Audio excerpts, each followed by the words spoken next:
All right, ladies and gentlemen, this is Tim Jones, the voice of Jacksonville Pool, coming back to you live here at the one and only Montreal Invitation here in the beautiful, beautiful city of Montreal here. And man, what a exciting and amazing day we've had here so far. We've had several matches for you guys today. We're trying to mix it up a little bit. And finally, we are going to have a ladies match here on the live stream. We got the team Breaking Racks versus Queens of Sin over here. We're going to have a great, great time with these ladies here. I've already given them a quick little speech here, talked to them. Team Breaking Racks coming out of New York over there, and Queens of Sin representing over here in Quebec, Canada, for Pascal and Mark's areas here. I was told by Pascal that we may have him on stream. That man is, whew, he's busy as can be. I'm just gonna give you guys a fair warning, heads up. He is here, he's there, he's everywhere. And if we get to have him on stream for a moment, it'll be an honor and blessing. Hopefully we can, because we definitely want to show the love and support. Also, Pascal does an amazing job being able to translate and talk to our audience in French as well here. I've already went out through and shared on my end as well via Jacksonville or via the Voice Jacksonville Pool Facebook page here. We are definitely live on Jacksonville APA's Facebook and YouTube page for your viewing pleasures. I'm going to post a few links here for you guys. These links are very, very, very, very, very important here. The first three links you're going to see are Jacksonville APA's Facebook, their YouTube page, and the Montreal Invitational Facebook page as well, guys. Please, if you get a chance to, make sure you are showing the love to all of those pages for me. And then last but most certainly not least here, this wonderful tournament has been ran via CompuSport. And the nice thing about that is literally that link I just gave you, there's a search menu at the top of it. You can type in a particular team name, or if you happen to know, where in the tournament they are, or a particular player, any of that kind of stuff here, we'll be able to pull up. You'll see their bracket, see where they're at, see when they play next. You can text your friends and be like, hey, I see you're playing at 5 o'clock today. Good luck to you. I hope you have a good time. And definitely show some of the love and support overall to them as well here. So make sure you're doing all that for me if you get a chance to here. Kelly, what's up? Boo. Boo. She done reappeared and came back. I'm back. I was like, no, she gone. Kelly They're left probably me. tired of me. They got me the whole last round. So, hi guys. Welcome back. Thanks for joining us again. We are here for our first ladies match of the tournament. I'm stoked. I'm going to be honest with you, and I know I already texted you here, but I don't mind admitting it on stream here, just because obviously my only way that I would deal with the ladies division is if I have streamed it, and I think I may have one other time, but what's any differences? We're just playing 8-ball on this side, right? Yeah, I saw just the text, and I was like, I'm on my way. I'll get there. There you go. I figured you would. I knew you'd have my back, but I don't mind admitting to the stream that I actually do not know how the ladies format plays. I know they're smaller size teams. What do you mean? I'll be honest. I'm just being honest. I'm assuming that with the exception of smaller size teams, what else is the difference here overall? Okay, so they can have a maximum of 5 ladies on a roster. Perfect. 3 play in the match. Okay. So we can get into the implications of that later because it's huge, by the way. Okay.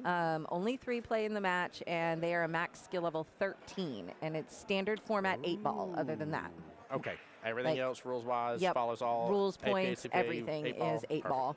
They just only play 3 players to 13. I like it. Let me see if the ladies are going to update me on. Hey, Josh, welcome back. I left the choice up to the tournament directors, and this is the match that made the stream table. So I do appreciate the recommendation. I did put a good word in, but this is the one that made the cut. So I'm not familiar with either one of these teams. We've got Breaking Racks. That team is out of Long Island, New York, from the same league area that we saw this morning around 11 a.m. In 8-ball. Excuse me. And then we've also got Queens of Sin, and that is a local team here in Montreal.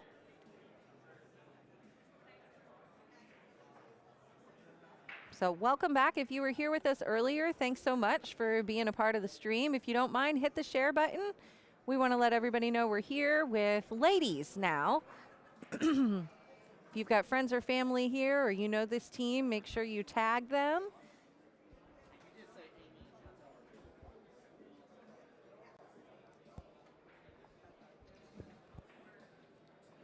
I apologize for my silence. I'm doing my own sharing right now. Did you get us an update, Tim? I got us an official update. I'm going to get the names here, but up right off the bat here for table 1 is, ooh, my phone is, I hit the mic button, and here it is, copying everything I'm saying on the stream here into my note. Oh, perfect. That was hilarious. Up on table 1 here is Miss Amy Simmons versus Chantel. Amy is a skill level 4. Chantel is a skill level 3. Chantel representing for Team Queens of Sin, and Miss Amy representing for Team Breaking Racks. I'm going to get that updated first, and then I'm going to update you guys on table 2, but I will go and tell you it's 2 skill level 6s on table 2, which is going to be a fun one. Can I tell you, Tim? Yes, please. For the entire 9-ball match that I commentated earlier, Yeah. there was not a single one that I was capable of keeping score for the first rack of 9-ball while I was setting everything up. Every single one of them. I just had to give up on the first rack and move on, and we would get the score caught up after that. I like that. That's funny. So, hey, sometimes it's just it is what it is, right? Slow and steady, slow and steady.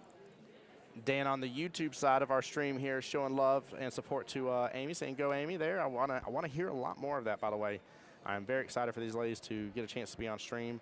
One of my most favorite things I talk about during any streams that we're able to do is almost always we'll have people come up to us later on and say, "Oh yeah, so and so was in there, and you know my friend got to see me play who never got to see me play, and my family member was in there, and it means a lot to them." So please, if you get a chance to show the love and support, they definitely deserve it here.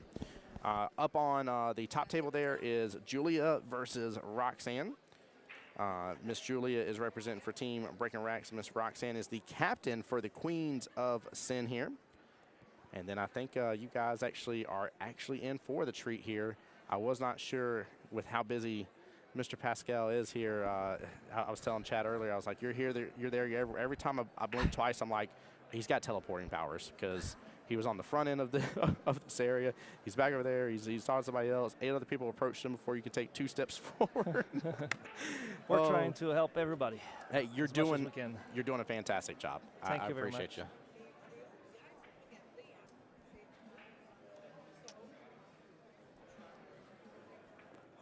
Well, Pascal, how has your day overall been, sir? Fantastic. I will have to say, very happy with the outcome of this second-year event. There we go. I like hearing that. I like hearing that. Yeah, everything's going quite smoothly.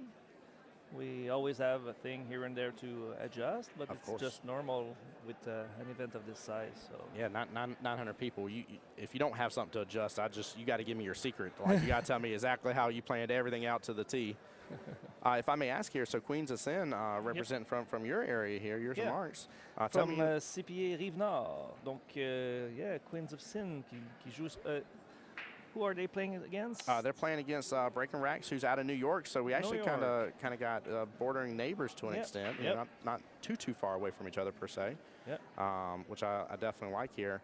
Do you know what pool hall by chance Queens of Sin plays out of? From Repentigny. They played now from Chivas. That's the name of the pool hall. That's going to be on my list. I got to go check it out now. Yeah. For a long time, all the players from Rive-Nord, or a lot of them, were playing out of the scratch. Unfortunately, that pool hall had to close like a year ago, so we had to move everybody to other options. So they're now playing from the Chivas, which is a very nice location as well, and we're very lucky in our area to have all those nice pool halls that we have. We have lots of them, so we're very lucky. Well, definitely major shout out. I've talked about this on stream before, but I don't think I brought it up while I'm here. I think there's such a difference nowadays that to be a pool hall, you got to be a place that has pool tables, right? That's boom, your pool hall. But to be actually a place that cares about the sport and is pushing things forward is such a whole different atmosphere and everything. So to hear you brag about these pool halls definitely tells me that they're on that level of really caring about the sport. They care about the people that are involved with them. And I just can't tell you how much that makes me so happy, because it's, you know, sometimes it just isn't that way, and that's okay too. Everybody has their different different ways. But it's. What I always say is that it's an ecosystem. So yes, it is. We're there to help out the pool halls to fill some nights that might be slower, stuff like that. 100%. And also we're making sure that new people goes in and learn about the game, and they might go play some pool other nights and give business There to we those go. locations on other nights as well. And also we're trying to bring new people to the game. So this is the perfect format for any people that wants to play pool or have an activity with their friends, their family. There we go. Sometimes I say the pool aspect of it is just a reason to be there, because 100%. it's more most of it is like getting like a weekly meeting with your friends and family. So I hate to say it. I'm going to steal that. I'm 100% stealing that, Pascal. Yeah. That is a great way to sum up how I feel about it. It's absolutely that way, and I love the way you put that. So I'm very interested to see how this matchup goes. This is our first ladies matchup on the live stream. Yep, excellent. Pascal helped me out here. Miss Chantel, I do apologize. No problem. Good looking out. Thank you, sir. So first track between Amy and Chantal. Donc on salue toutes les personnes, tous les membres de la Ligue CPA Rive-Nord et CPA Montérégie à l'écoute. Donc l'équipe Queen of Sin, CPA Rive-Nord, qui affronte Breaking Racks. Yeah, and both of these teams are in the one-loss side. It's amazing with their format because of it being not as many matches. I was sitting there looking. The winner of this goes to play at 7. The winner of that goes to play at 9.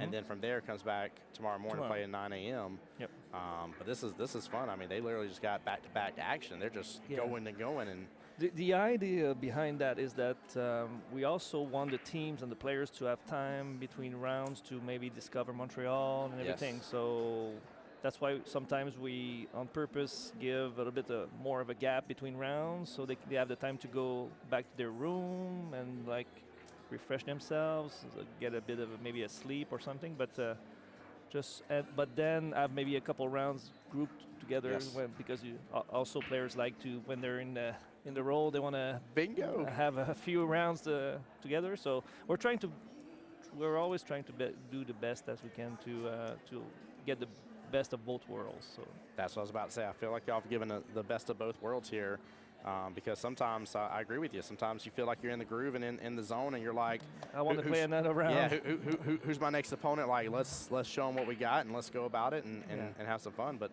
it's nice that you take into consideration getting to see this beautiful city that we've been able to be here with. So. Yeah, that's why we also have as a sponsor, Tourism Montreal. So we're bringing in lots of people from the States and from another province, or other provinces, in fact, because we have also Newfoundland and Ontario that are bringing teams.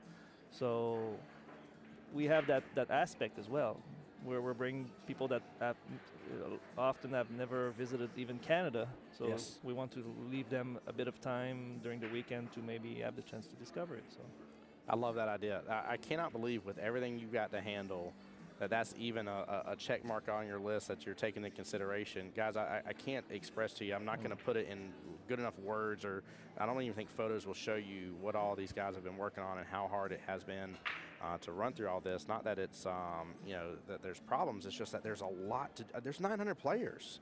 Like there's 60 tables, 900 players. This is exponentially increased since last year. And it's only the second year, by the way, as well, guys. For those who don't realize that, that's another massive aspect of this entire situation. Yep, and we have already booked this same venue for next year. Oh, let's go! What an announcement on stream! Yep. What an announcement! That is huge. And we're looking forward to continue our partnership with them. And I think they were already really happy with the way we run things and the people that we were bringing in last time. But this year, with having even more people, I think they're really appreciating our group. So that's amazing. Because as I said a few times during the weekend, a few years back, if you would have asked me, okay, you want to run a very good and big tournament in Montreal, which hotel will be your first on your list? And this one would have been the one. Oh, so, I love that. So I'm really, really happy that we have an agreement with them and we can work it out, because this hotel checks all the things on my Yes, list. it does. So, yep. I love that. That is, guys, I'm glad you got to hear that from Pascal himself here on the live stream about that announcement. The fact that we're going to get to have it here again for the 3rd year in a row. Yep. I cannot believe that is already like, yes, Pascal, you just made my whole day with that. You just made my whole day. Oh, Yep. man, that's huge. Oh, what a absolute honor and pleasure. That's amazing. Hey, Luna Bear, Daddy says hi to you, baby. I love you.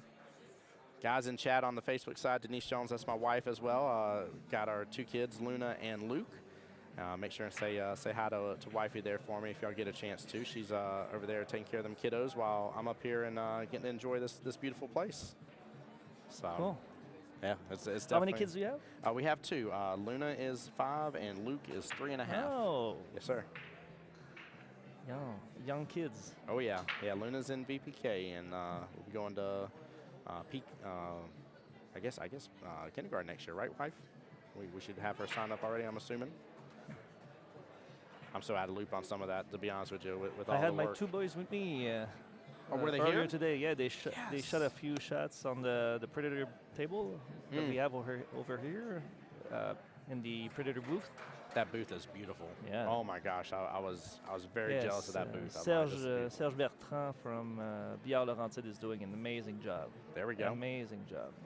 And then I was trying to pay attention to it. I don't remember the names, but you had 4 very special people here that were top players that you were announcing about earlier. What was that all about? Yes, this is with Serge as well. Billard Laurentide is sponsoring lots of players in Quebec.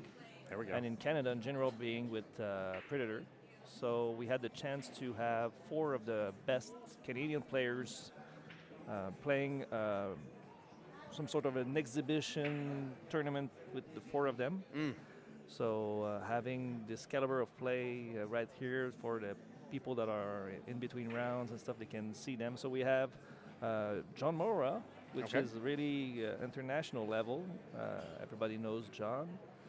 He's been Canadian champ. He's been, I think it's, he's won so many tournaments internationally. We have Danny Hewitt, who's one of the best player in Canada for the last like 25 years. I don't know, him and Alain Martel are winning sometimes like maybe 80% of the professional tournaments. It's amazing. It's amazing. They're crushing the competition. Oh yeah, they both are international level. Alan even finished, I think, 5th in the worlds once. Goodness gracious. In World Nineball, and Danny has won so many major events. And we have also Nicolas Charette, who is a very strong player from Quebec, up and rising with the. And the last one is Sylvain. So yeah, he's also a very, very strong player, one of the top in Quebec. So we have 4 very strong players.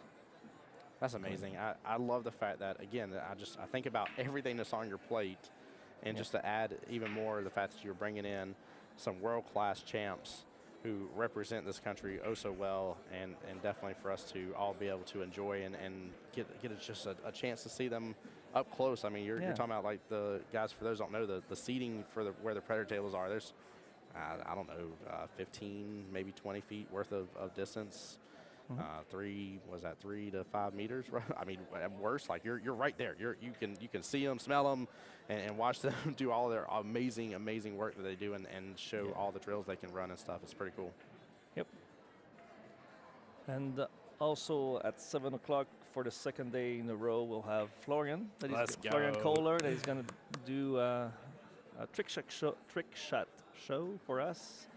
Unfortunately, he still doesn't have his full kit of cues. Yep. They've been lost on his flight from Nevada to here, unfortunately. So the last update he gave me was he said they were in London. Yeah, doesn't look good. I was like, somebody really wanted Florian's cues super bad. They were like, I know I can play so much better if I have just his exact cue that he has touched and used for a long time. I just wanted to mention Sylvain. I think I only said Sylvain, but it's Sylvain Gingras, the fourth player, the very strong player from Quebec that I forgot to mention is his last name, Sylvain Gingras. So this is the fourth player that is doing the round robin right now. But if we go back to Florian, but even though yesterday we spent a bit of time trying to find him some cute cues because obviously he's only playing with cute cues and those are the cues he wants to use for his shows. So we went to another dealer trying to find the exact thing that he needed, but he basically took a cue off the rack and made his show an amazing one. Wow, it was impressive to see how that guy is a real professional. He can adapt to anything you throw at him. So I love that. I love it. Meanwhile, Amy. Sorry. Amy. That was for breaking racks. Is taking the lead. That was an important rack for her too, knowing that she had to give that little extra weight and get one extra rack. They're now even now. Yep. That's a nice little reset. That was a little. If I was Amy, I'd be like, good practice rack. Let's focus and dial in and start to feel how the table's working out for her. Yep.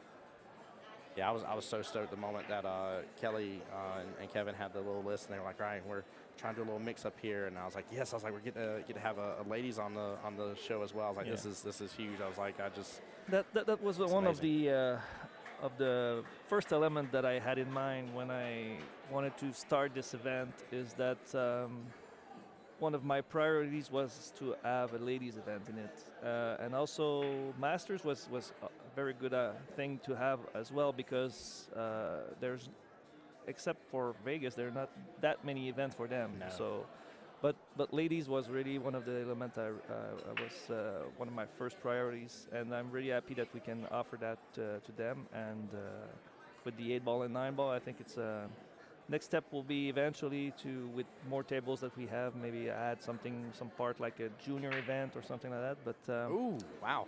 But That's cool. It's in the books. We'll work on that. There you go, guys. That's a little taste of what may be to come here.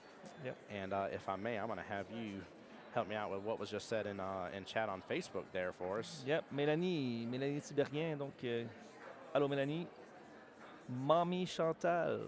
It's friendly calling Chantal mommy. Okay. And Roxanne, the captain. Oh, yes. Yeah, Roxanne's over there working hard. Yep. I'm pretty sure we're going to see Roxanne later on. She looked, I saw her practice earlier today, so she really seemed to be in stroke. So I'm pretty sure she's going to play in this match. Well, Roxanne's actually already played. Roxanne's on table 2 at the top of our list right here. It is both her and she's there. Oh, yeah.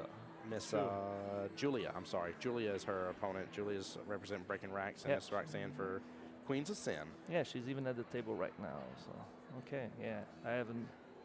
Wasn't even noticing it. Oh, you're good. We always have that one table that's in focus that we get locked in on at times. Yep.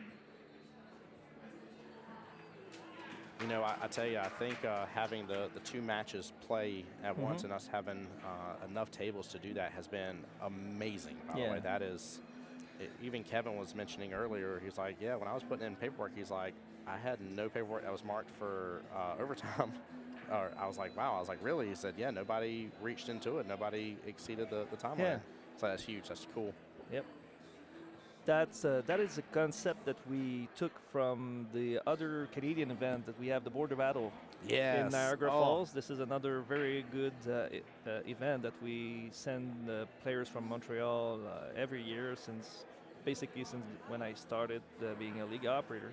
It's a very cool event, and I really like the fact that they were running on 2 tables so that they can control a little bit more the length of the matches and stuff like that. So we're trying to take what can fit with the needs that we have here, and so that was a good base for us to compare with Niagara Falls, which is a very successful event that has been running for so long. So I'll be honest with you. I'm super stoked to continue hearing more about it. We've talked about it several times on stream about that Battle of the Boards events, and every time that it gets talked about, we hear a little bit more of a tidbit of what all is happening with that event, how it's growing and stuff. And I'm trying to think. Somebody was on stream here. We had one of the commentators and giving you huge props, talking about how how successful that event is and how much you had. To go against of the success of that event, and how you have just done a tremendous job with this, and how well the two complement each other. So I'm stoked. I really can't wait to see more about that. I definitely want to see some info on it for sure. It's going to be awesome. Us league operators are always looking for events to offer to our members. So when those regional events are cool, you have the chance to visit another area, to play against other teams from other locations, other areas, even other countries. So what's nice, and what you'll probably start to see that happens, is with this event here, especially probably more so in year 3, but you've had to have seen it this year, is it starts almost to be like a family reunion to an extent. Like you'll have people be like, you see the guys, same faces. I remember y'all last year. We played y'all. How's it going? How I remember you were fixed to get married. How's that? And stuff like that. And you'll start to see all those types of relationships build. And oh my gosh, you want to talk about just a cultural explosion of awesomeness. Yeah. It's too much fun whenever you start to see all that come to fruition because of it. And that right there, in my opinion, is just a huge check mark of how much your hard work has truly paid off. Oh. And it's awesome to see. Yeah, it's always cool to see the friendship and the good sportsmanship. Yes. And people having fun at the table. There's nothing best for me to see that is two teams laughing together. Yes. Yep, laughing together, high-fiving. Yep, giving the hugs as well, all that stuff. Yeah, so. I still love it too. Because we were getting, actually, in fact, I think it was the young lady that was over here talking to you a moment ago. Was the one I played last night, and right off the bat I racked. She won the lag, made the 9 on the snap immediately, and I ran up to her, high-fived her, and she was like, "That was my first 9 on the snap." And I'm like, "Are you serious? Like that just happened? Like let's go!" Like we've had the first as well for our area today. There we go. What was it? Alan just got a 0-inning match. He's a 7. He's a strong 7 and 9 in nineball. Gosh. And he got a win with 0 innings. So he got the 8 on the break on the first, and then ran the next 4. So that is. So Alain Kaya, donc juste pour ceux qui n'ont peut-être pas compris, on a eu pour la première fois dans l'histoire de la Ligue CPA Montérégie, CPA Rive-Nord. Ça m'était jamais arrivé encore qu'on ait un match où un joueur réussisse à l'emporter 5-0 avec 0 inning. Donc Alain a réussi une 8 sur la case, sur la première case. Ensuite, a cassé, vidé les 4 suivantes. Donc Alan, it's a very cool feat to do that. So yeah, I didn't have the chance to talk to him since, but I'm going to congratulate him for sure. I think I'm going to take a picture of the scores, please, the score sheet, and send it to him for sure. Yeah, if he might already have done that, I don't know, but I feel like that deserves a post within itself. That is, I mean, that's he guys. He still had, as a 7, you still had to get 5 total racks. Yeah. So I get that he may have had a small leg up with getting the 8 on the break from the get-go, but then to run a complete 4-pack and never let his opponent sat in the chair the entire time. Yeah, we don't know the caliber of the other player. He has not shot a single ball. Yeah, and don't get me wrong, I wouldn't want to ever lose that way, no matter what. But at the same time, like I can't look at my team and be like, "I failed you guys. I did so bad." No, I didn't get to do nothing. My hands weren't even in the kitchen. I didn't. Yeah, so that was cool. That's amazing. Yep. Man, Alan's been a very strong player in our area for many years. So that's good. Everybody knows Alan. I like that too, because when you have a strong player like that's so good. Normally, what happens after or during their runs is that they grow so many other players. Yep. They teach, they take the timeouts, they build them awesome teams, and then people start to see him and they're like, I got to come after this guy. This guy's the best. I got to go after him. I got to do better. I got to work on my game. And it's amazing the growth that you'll see from those around him, because they're like, there's that pillar That's my measuring stick right there. That's what I got to do. That's why sometimes CPA can be or cannot be for some kind of strong players, because some strong players, they're so into their game and stuff, they have difficulty managing the team aspects of the game maybe. There we go. So having the full package like Alan to, yes, be a strong player, but also a good team player. He's, like you said, he likes to teach his teammates, and so those players, yeah, it's great to have those in the league for yes, sure. It is. Yeah. I just thought about this too as well. You're talking about events and everything. Do you or does any of the CPA groups here participate in the U.S. Amateurs as Yes. well? Yes, Okay. that's another thing that I was really happy to start doing when I started being a league operator, is having a qualifier here every year. Yes, there we go. And we have a partnership with Dooley's Saint-Hyacinthe. Shout out to Elvis Joubert, who's the owner of that pool hall. There we go. He's very, very proactive owner, and he's always keeping his table top notch, having a very nice pool hall and stuff. So the strong players really, really appreciate the conditions Yes. of the tables and stuff. And with him, we've been sending players every year. We send at least one man and one woman each year, and most of the time it's two of each year. So that gives a chance to players to go to Florida. Yes, absolutely. And play against all the best players from APA and CPA, even because even in that tournament, people that are not playing the APA CPA can, if they want to play and qualify, there's no money that you can win in that format. It's really for the prestige of winning that big trophy and being considered the best amateur player in the North America. Yes, sir. So it's I had the chance myself to play in that tournament in Florida in the men's division, and it's one of the best experiences I had as a pool player, because even though the field is really, really strong and very good players, there was kind of a different atmosphere than a regular tournament, because people are there to, yes, they really, really want to win, but off the table they're really friendly. Yes. Everybody's kind of in the vacation mood because they're in Florida.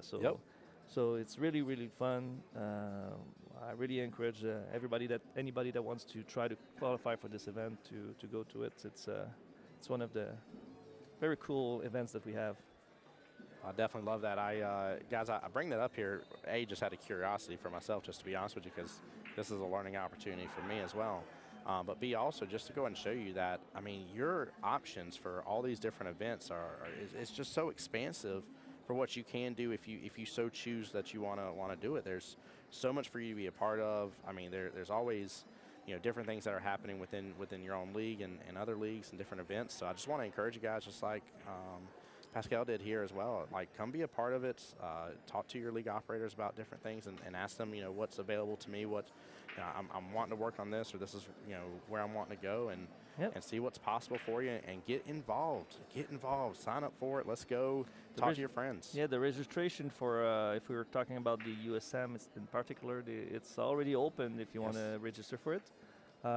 Here in Montreal, we're going to start promoting a little bit more in the upcoming weeks. So look out for our website and Facebook page. We're going to have more details about the next qualifier that we're going to have. We mostly have it third weekend of September usually, but we're going to confirm the dates and everything in the upcoming weeks. So, but we're going to have one for sure again this year, and sending players to Florida. Guys, now the new site is Orlando. Yes. And I've heard that it's an amazing hotel. So it's gonna be great. It's definitely a good time.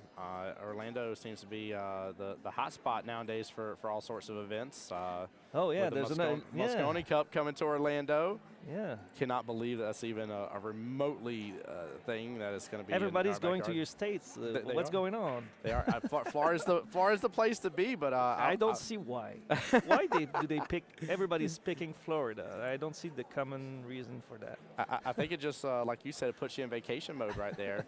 Guys, I do want to let you know I just linked in chat here. It should be across the board for you, but that is the Montreal CPA Facebook page. If y'all will as well, I know we have the main page that we are showing you for the actual tournament side of the aspect. But right there, in case you're anywhere in or around the area, or in case you're like, hey, I've been talking to a buddy of mine, tag them in the stream and be like, hey, this is something really cool that we do. Show them what's possible, and just let them know that the CPA is for everybody. We want newcomers. We want people that, you know, once every couple of weeks go to the bar to hang out with some friends and happen to hit a few balls around. And we want the ones that are like, well, I used to play 3 years ago, and I was good. I had a lot of fun. I just got away from it. And tell them to come back too. Let's get everybody involved, but show CPA Montreal there the love for me. Pretty please. It would be awesome to see. Thanks. Yeah, no, thank you.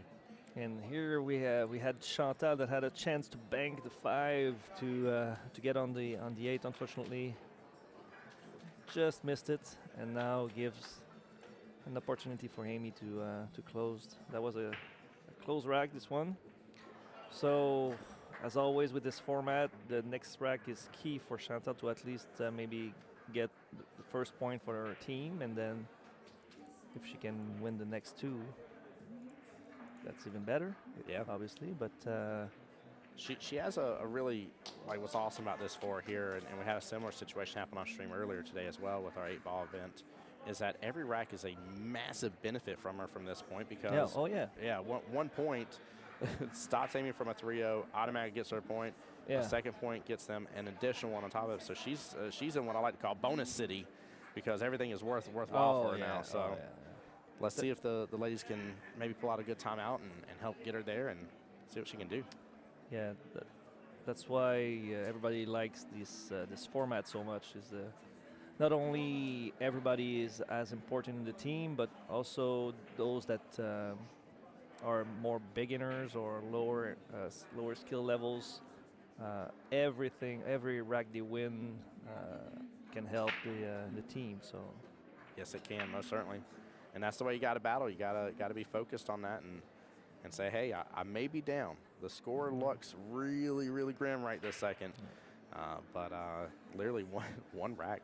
I mean, that's a complete game changer. And how many times have I seen, like, the final to go to Vegas, or even the final in Vegas, and the final match, you see the 2 2s or 3s battling for their team. So yes, you do. They're very, very important for many, many reasons in the team. Everybody's important in the CPA and the APA. So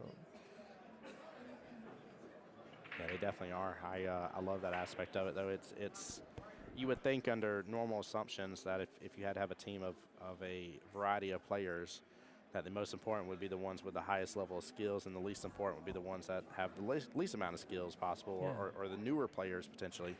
And that is not the case. Yeah.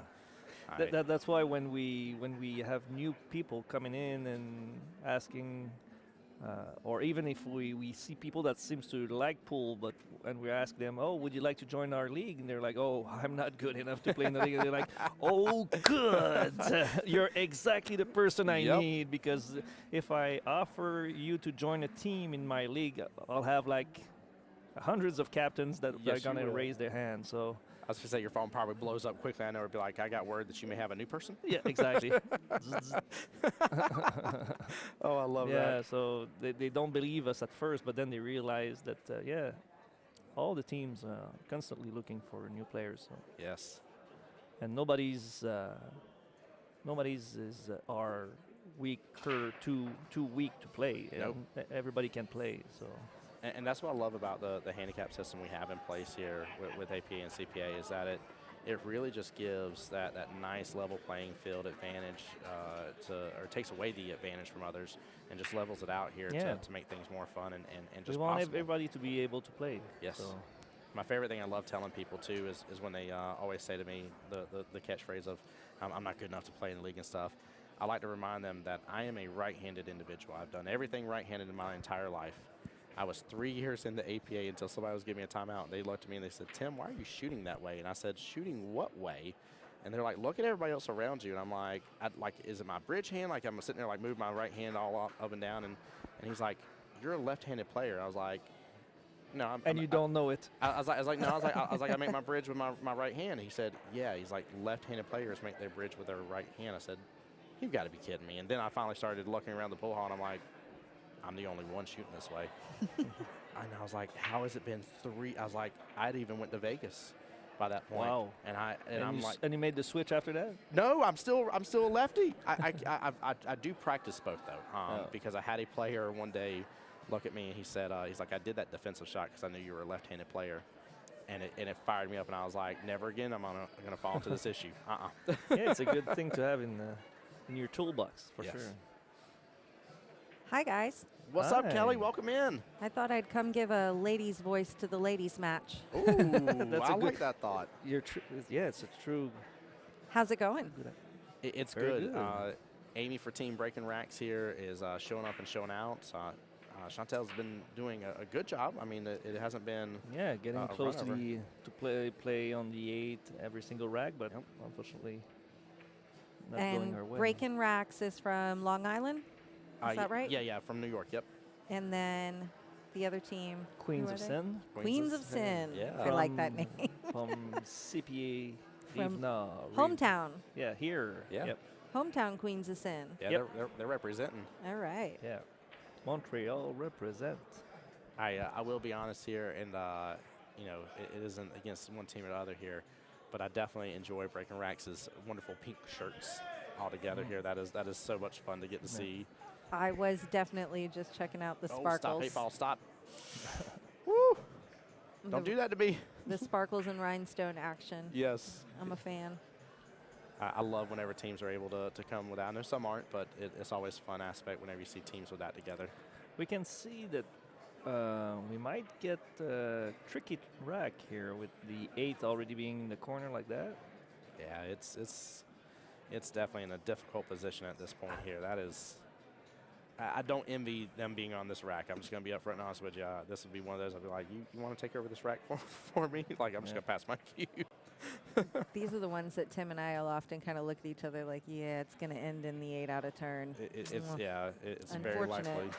It's just a matter of who does it, and maybe if you can almost force that hand against your opponent by playing defensive and smart. Here. Oh, what a shot by Roxanne on the other table. That was nice. Nicely done.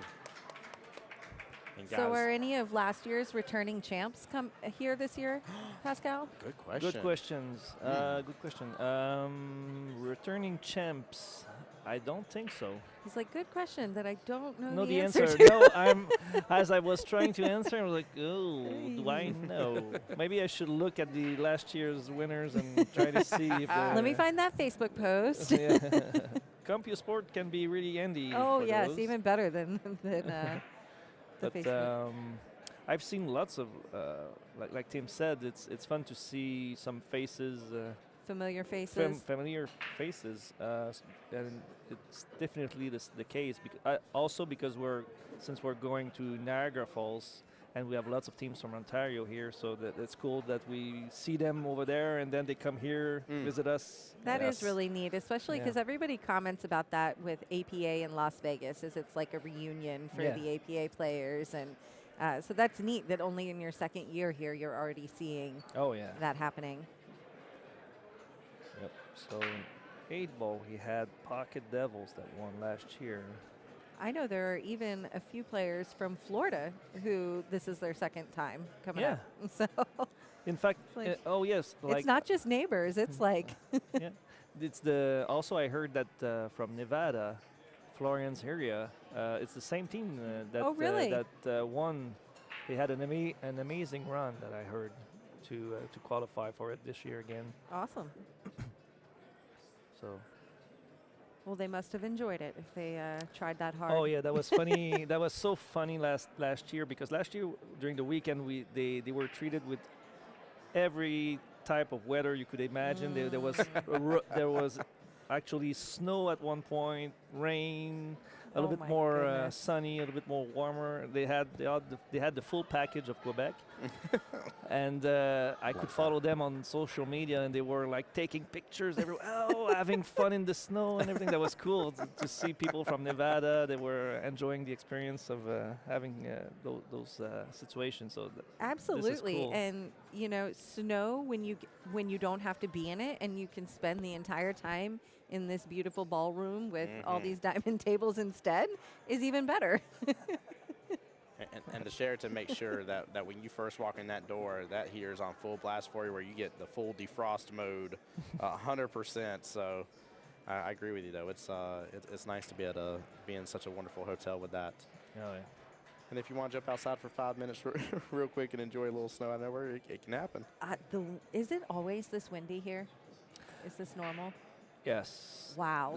What happens is that It's windy, guys. It got me last night. yeah, it depends. This time of the year it's really windy, and what happens is with all those ice scrapers, it takes the wind even from really really high and brings it down to the street level. So that's why even on those big streets there you have lots of wind. I used to be that's another thing that is a strange coincidence, but I used to work for 10 years just the other side of the street Oh. for CAA Quebec, which is like AAA. Okay.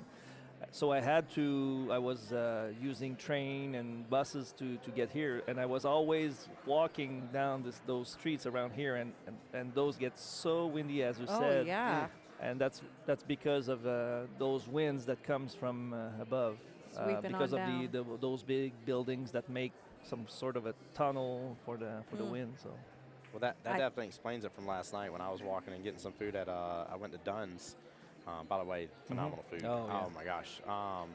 But when I came back, like I turned one corner and I know where it was like solid 30+ mile per hour winds that just hit me in the face. And I was like holding my arms and stuff for a second. I was like, oh my, I wasn't expecting it. It came out of nowhere on me.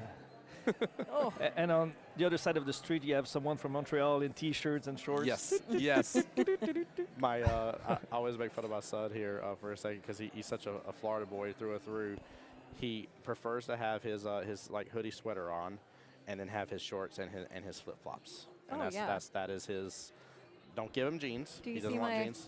my cold weather shoes? Cold weather shoes. Nice. They're open-toed. Yeah. We're getting the question, what's the score on the no, second don't table? do that. Ah, she just scratched. Give us just one moment. We will find out and get you an update on I that. can go. For sure. I can go grab that for us. Thank you, Kelly. Yep. We know Thank they're both you. sixes. It's only a 5-5 race between both of them. Okay. Chat for the women's league here. It's everything else is standard 8-ball, as we talked about before. So it's the same splits whenever it comes to the games. It's all the same normal rules that we're all used to. Really, the real difference is it's up to a 5 ladies team total, and then it's 3 total matches. Yeah, and total of 13 for the skill level. Oh, yep. Thank you for that. Yeah, 13 for the skill level. That is huge. Let's see. Roxanne is up 3-1 right now against Julie. Okay. Or Julie, I'm sorry. Forgive me. I won't show any favorism, but say, let's go, Roxanne. There we go. Hey, I think That sounded neutral. Yeah. I think it's appropriate to show the love to your people, though. Yeah. I always want to encourage that when y'all are on the streams here.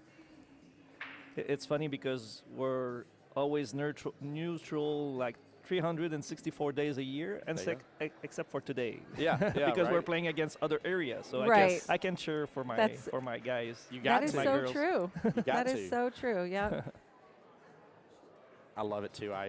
It's fun when you catch league operators looking at them, and you'll see like a little nudge and be like, "Hey, did you see my team's against yours next?" And I'm like, yes, talk the smack. Let's go. Let's have the fun, guys. We got an important watch referees hit right here. requested. Yep. Everybody. We got, what is that? I think that's the 14, and it's the 7 there on the left-hand short rail.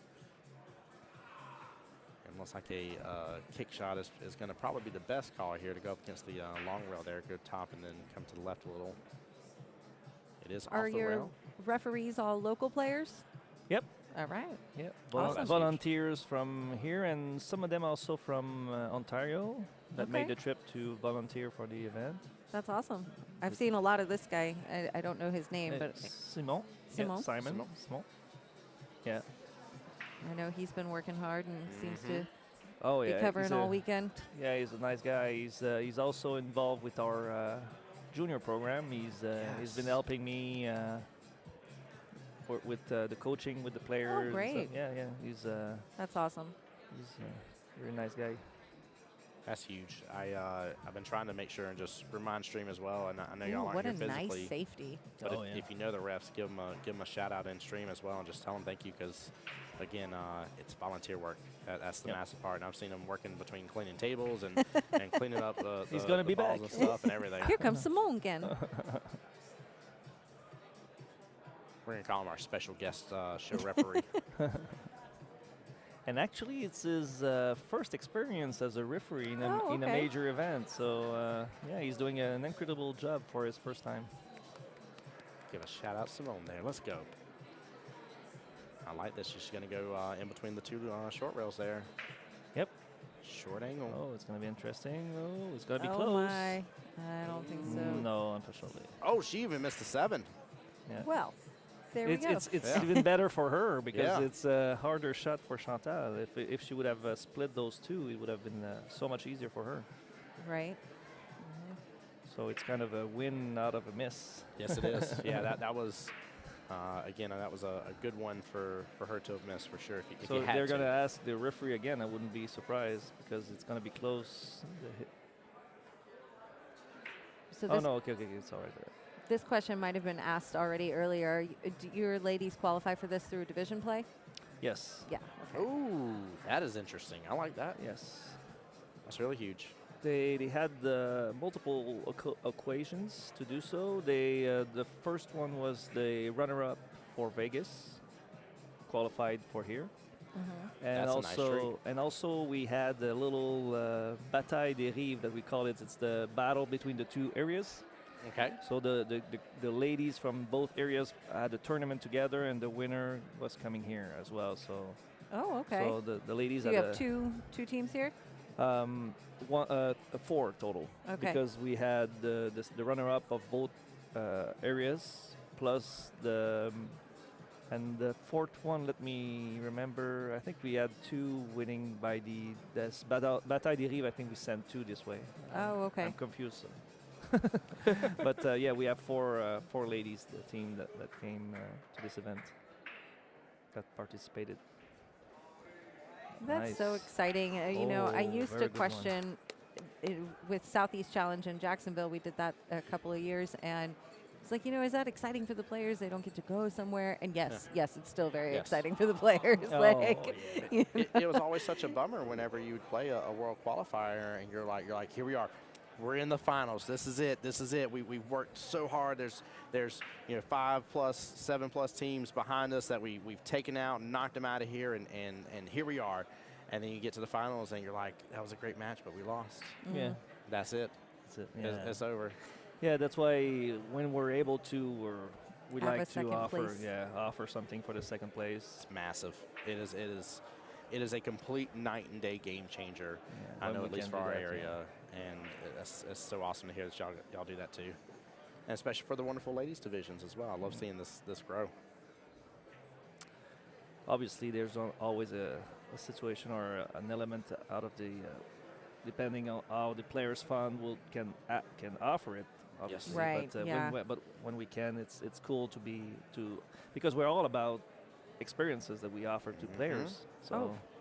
if they can, I would love to offer them all. Yeah, exactly. But- exactly. Yeah, sometimes there's a money aspect. Let's break the news gently. Yep. There are limitations to resources. So, but we try to maximize them, that's for sure. Oh yeah. And APA league operators are quite crafty. APA and CPA league operators are quite crafty in maximizing resources. Oh yeah. This That's the is very strength of fair. the network. Sure, as well. We completely. We save on resources being all together and being able to because I running mean, look at this how many league operators Yeah. are here they're here as volunteers as on well. their own, on their their own own- travel yeah, dollar. exactly. You know, there's some assistance there, but you know, it's still an expense for them, and it runs like a well-oiled machine Oh, yeah. because they all showed up. Oh yeah. Yeah. It's huge. So This is an element I was saying as well, is that all the people that are asking me, oh, how nervous are you about this event? Like a week ago, like, oh, it's coming up. Are you nervous? Blah, blah, blah. And I'm always saying, I'm nervous until the time the last tables is set. After that, I know we're 25 professionals here running this tournament. It's going to be going well. nice and My smooth. only thing is, okay, are we going to be set on time? That's the only Yes. element that was the stress element. After that, Always. Every tournament director ever. yeah, Yep. exactly. Oh, I thought that might even go in. Wow. She This left it has pretty been good, though. quite an impressive safety battle for these two ladies. And to think as well here, I want to give them mad props, especially here. I mean, there's nothing against them. This is actually a huge compliment. This is a skill level 4 versus skill level 3, and we're having a defensive battle that, honestly, if I didn't know their skill levels right Oh, off the wow, bat, yeah. I would have been like, these are probably easily 5s at bare minimal 6s for sure. I can't believe she managed to get a good hit on that. That's really impressive. And, you know, they've done really well. And, Tim, to your comment about the ladies, Pascal, I'm curious if this rings true here. I notice when I'm reviewing skill levels and reviewing scores and things, the ladies shoot better when there's no men around. Yeah. They do. I noticed that Oh, wow. they have some really drained strong this? matches against each other. Yeah, and I really like my ladies divisions. They're having so much fun. It's always a good atmosphere. We're having them meet once a month, There we go. Okay. and They the way play we 2 matches. yeah, exactly. And the way we run it is at the same time we have the masters, man. the masters divisions playing at the same place, the same time. So sometimes we have the wife and the husband playing at the same time. Oh, I see And what- this way they're playing the masters, so they're not like trying to influence or the other way around sometimes. Yes. So everyone has their own competition, and both divisions are very fun. So and the Oh yeah, the ladies and masters both. Everybody that plays it just enjoys that day. It's a Yeah. relaxed day of pool. It's Yeah. Mhm. a nice for us. It's a Saturday afternoon. Yeah. We had switched it back. yeah I have Saturday on one area and Sunday on the other. In fact, Kelly, don't we? It's 1 week away. We got our qualifier for ladies and masters. Oh no! No! That No. is heartbreaking Yeah, after it that is. Yeah. safety battle. Yeah, she played so well. Oh my That goodness. was such a brilliant safety battle too. Yep. That was. Oh yeah. I mean, I literally even Ashton on the YouTube side here to talk about how good their speed controls were for 4 threes. Yeah, it was brilliant. I mean, it was literally if I didn't already know and you just had asked me to guess, You I'd been can like, tell those two are experienced players. Yes. Wow. Yep. Man. It looks like I can't tell what's going on the other table. Tim, can you click over There you there? go. There we go. That might be done as well. Yeah, I'm not sure what the deal is, but in general, while we wait on an update here and get our bearings, depending on what the score on the other table is, a 3-0 in the ladies format is very hard to come back from. Yeah. And that's where Tim, I told you, Tim doesn't know a lot about the ladies format. Yeah, this is and different for me. this is where the 3-13 is a huge deal because the 3-0 in the ladies format is so stinking tough to recover from. I see it it's now. a That fast makes match. sense. Yeah. Mm.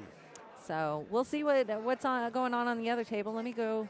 Because like this, I'm gonna go if the other spy. in Please. the other match, if the player has reached the hill, then the whole match is done because they have 4 points and you cannot reach cover. 4 in the third match. So, but That makes seems like sense. it's not over because they're putting balls on the table. That's good. I want to see some more action because this has already been so intense and such a good Yep. one. Guys, again, just to keep encouraging y'all, I just want to say, you may have been thinking before, you're like, is the women's division for me? Is this something I should really be going after? I really hope, based on what you just saw and the wonderful gameplay, the good sportsmanship that we already seen, and the compliments. I mean, you're hearing from 2 separate league operators as well, from 2 completely different sides of North America, talking about the overall benefits and how similar their ladies divisions are and how they play and stuff. So this is really, really fun.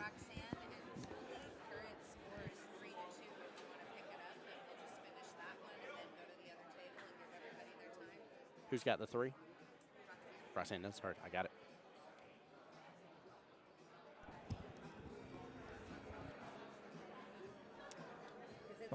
J'en profite donc pour saluer encore une fois les joueurs de la Ligue CPA Montérégie et CPA Rive-Nord qui sont à l'écoute. Donc, on va pouvoir vous montrer la fin du match de Roxane contre Julia. Roxane qui mène 3-2, course à 5 dans les deux cas. Donc, Breaking Racks qui prennent les devants 3-0 après le premier match. On rappelle que plus tard aujourd'hui, ceux qui sont intéressés à se déplacer, peut-être à venir nous voir au centre Sheraton de Montréal, vous avez encore le temps de vous rendre. 7 heures, dans 1 heure, Florian va être en spectacle pour nous offrir le deuxième spectacle du week-end sur la table prédateur de Billard Laurentide. Et en même temps, après sa performance, vous pourrez voir la fin du tournoi entre les 4 joueurs professionnels qui ont invité sur la table, encore une fois, prédateur. Donc, du bon billard à venir voir pour ceux qui sont intéressés à se déplacer, venir nous voir au centre Sheraton. So, if you're in the area and you would like to see some good pool, not only do we have all this tournament here, but we also have Florian at 7 o'clock. And after that, if you want to stay and watch some professional pool, we have the end of the tournament between the 4 professional players that will continue on that same Predator table provided by Serge and Billard Laurentide, Serge Bertrand. So come and see us. We're going to be open till probably 3 o'clock this morning. Yeah, give or take it. It's definitely going to go into the late hours of the night. I think, I don't want to misspeak on Mini Manias, but I'm pretty sure last night they went and the last match was called up till 2 a.m. if my memory serves me. So we want to, we have so many players that wanted to play minis, so we're trying to offer as many as we can. Sometimes we can have some limitations. We have as many volunteers as we can, but Absolutely. we can have sometimes it might be difficult, but yeah, we try to offer as many as we can for the players that come here, so they have the chance to play not only the main. Oh, 8 on the break. 8 on the break. Oh, I just wanted to see it happen on stream again. I'm sorry. Nobody's more excited than Tim when it happens on the stream. If y'all had the HLT, the high-level tournament patches, one of the things I love doing is whenever we have that, I like going on stream to hand them that high-level tournament patch and show them the difference. Yeah, just brought some last night, so we might be able to give it next time. Tell me next time if someone makes a 8. I'll be more than happy to give it to the player. It'd actually be really cool for you to hand it to them right there at the table. I would love to see that. Oh, man. I'm going to see what this angle looks like. Yeah, let's take a look at it. Not too great. Yeah, a little. Yeah. I was curious if we could get there with the mounted one. The second camera has been charging. It's probably pretty good to go. I was trying to get it to where it was fully charged before the rest of the night. Okay, interesting here for Roxanne. The main difficulty, I would say, is she's pretty straight on that 9. The following shot might be the 11 next, but she had some room. That's good. She had some room to go to the rail. That's perfect. Yeah, that worked out nicely. I thought I was definitely in agreement with you. I thought it was pretty straight on. From the angle that we had. Roxanne looking extremely comfortable on the table. Nice open bridge, too. I like her open bridge. It's funny, I didn't used to, until I got into this pretty heavily, I didn't used to look at people's bridge hands as much as I used to, and now it's one of the things I always try to notice right off the bat is like, how sturdy is your bridge? Yeah, that bridge is looking real good. You look real confident in everything you got going on in your stroke. Yeah, that's always one of the first things that I teach the kids is having a strong, a good bridge hand, obviously, and practicing all the different position on the table with the bridge, being comfortable, being on the rail, being like only the tip of the finger on the rail, being over a ball, so all those situations. I like that. That's a great way to prepare him too for what's to come. It's funny. I've always been taught that find a shot that you don't like and go and practice it, because you guarantee that it's going to keep popping up, and all you're going to keep saying to yourself is, I don't like that shot. Yeah, she really looks comfortable. Man, what a freaking awesome run. Wow. Yep. Really fast paced. Usually she's slower than that. When I see her play that fast is because she's really comfortable, for sure. And just as soon as we talk about the fast pace, here she is taking an extra breath, taking an extra second. Such a smart move here. Yep, for that 8-ball. Oh, there's something she didn't like, or might even be the table in front of her here. Maybe it messed with her point of view here with where she's looking at for line of sight. Yeah, distracting by something in front of her. Yeah, it's very smart, guys. You ever find yourself looking off your point with where you're trying to stroke through and hit? Take a second and do a full reset. Go through your pre-shot routine again. Such good behaviors here being exhibited. Here we go. Nicely done. On the hill. Oh, is it over? I think they're no. Okay, they just.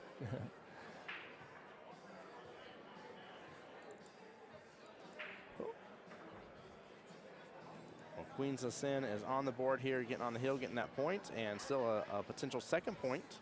Yep.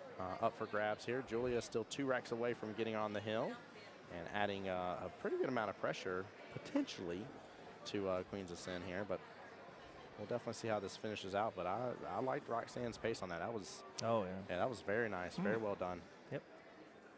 You know, I'd be real interested to hear from her team and stuff, to see how much they like her as a captain and stuff, and some of the good behaviors and stuff she has as a captain to represent and show. She has lots of experience, that's for sure. She loves to play tournaments, and she's been in the league for a very long time. Captains of teams every single year. So yeah, she's a very experienced captain. That's huge. That's what we were talking about earlier. Family in the team. Oh, that's even better. Her mother is playing on the other table besides her right now for the third match. So. Oh, nice. Mom and daughter getting to play side by side in a nice, huge tournament like this. Yeah, it's cool. Wow. Cool opportunity, yeah, for sure. Wow. You're not going to get to see that everywhere, guys. That's amazing.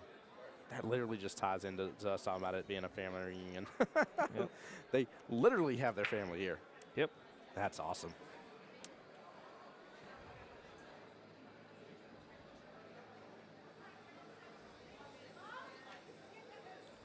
I like this. Roxanne taking a moment, really examining the table. I see her shaking her head no on it. She doesn't like the setup. She's taking a timeout. Oh, no, she's discussing the opponent.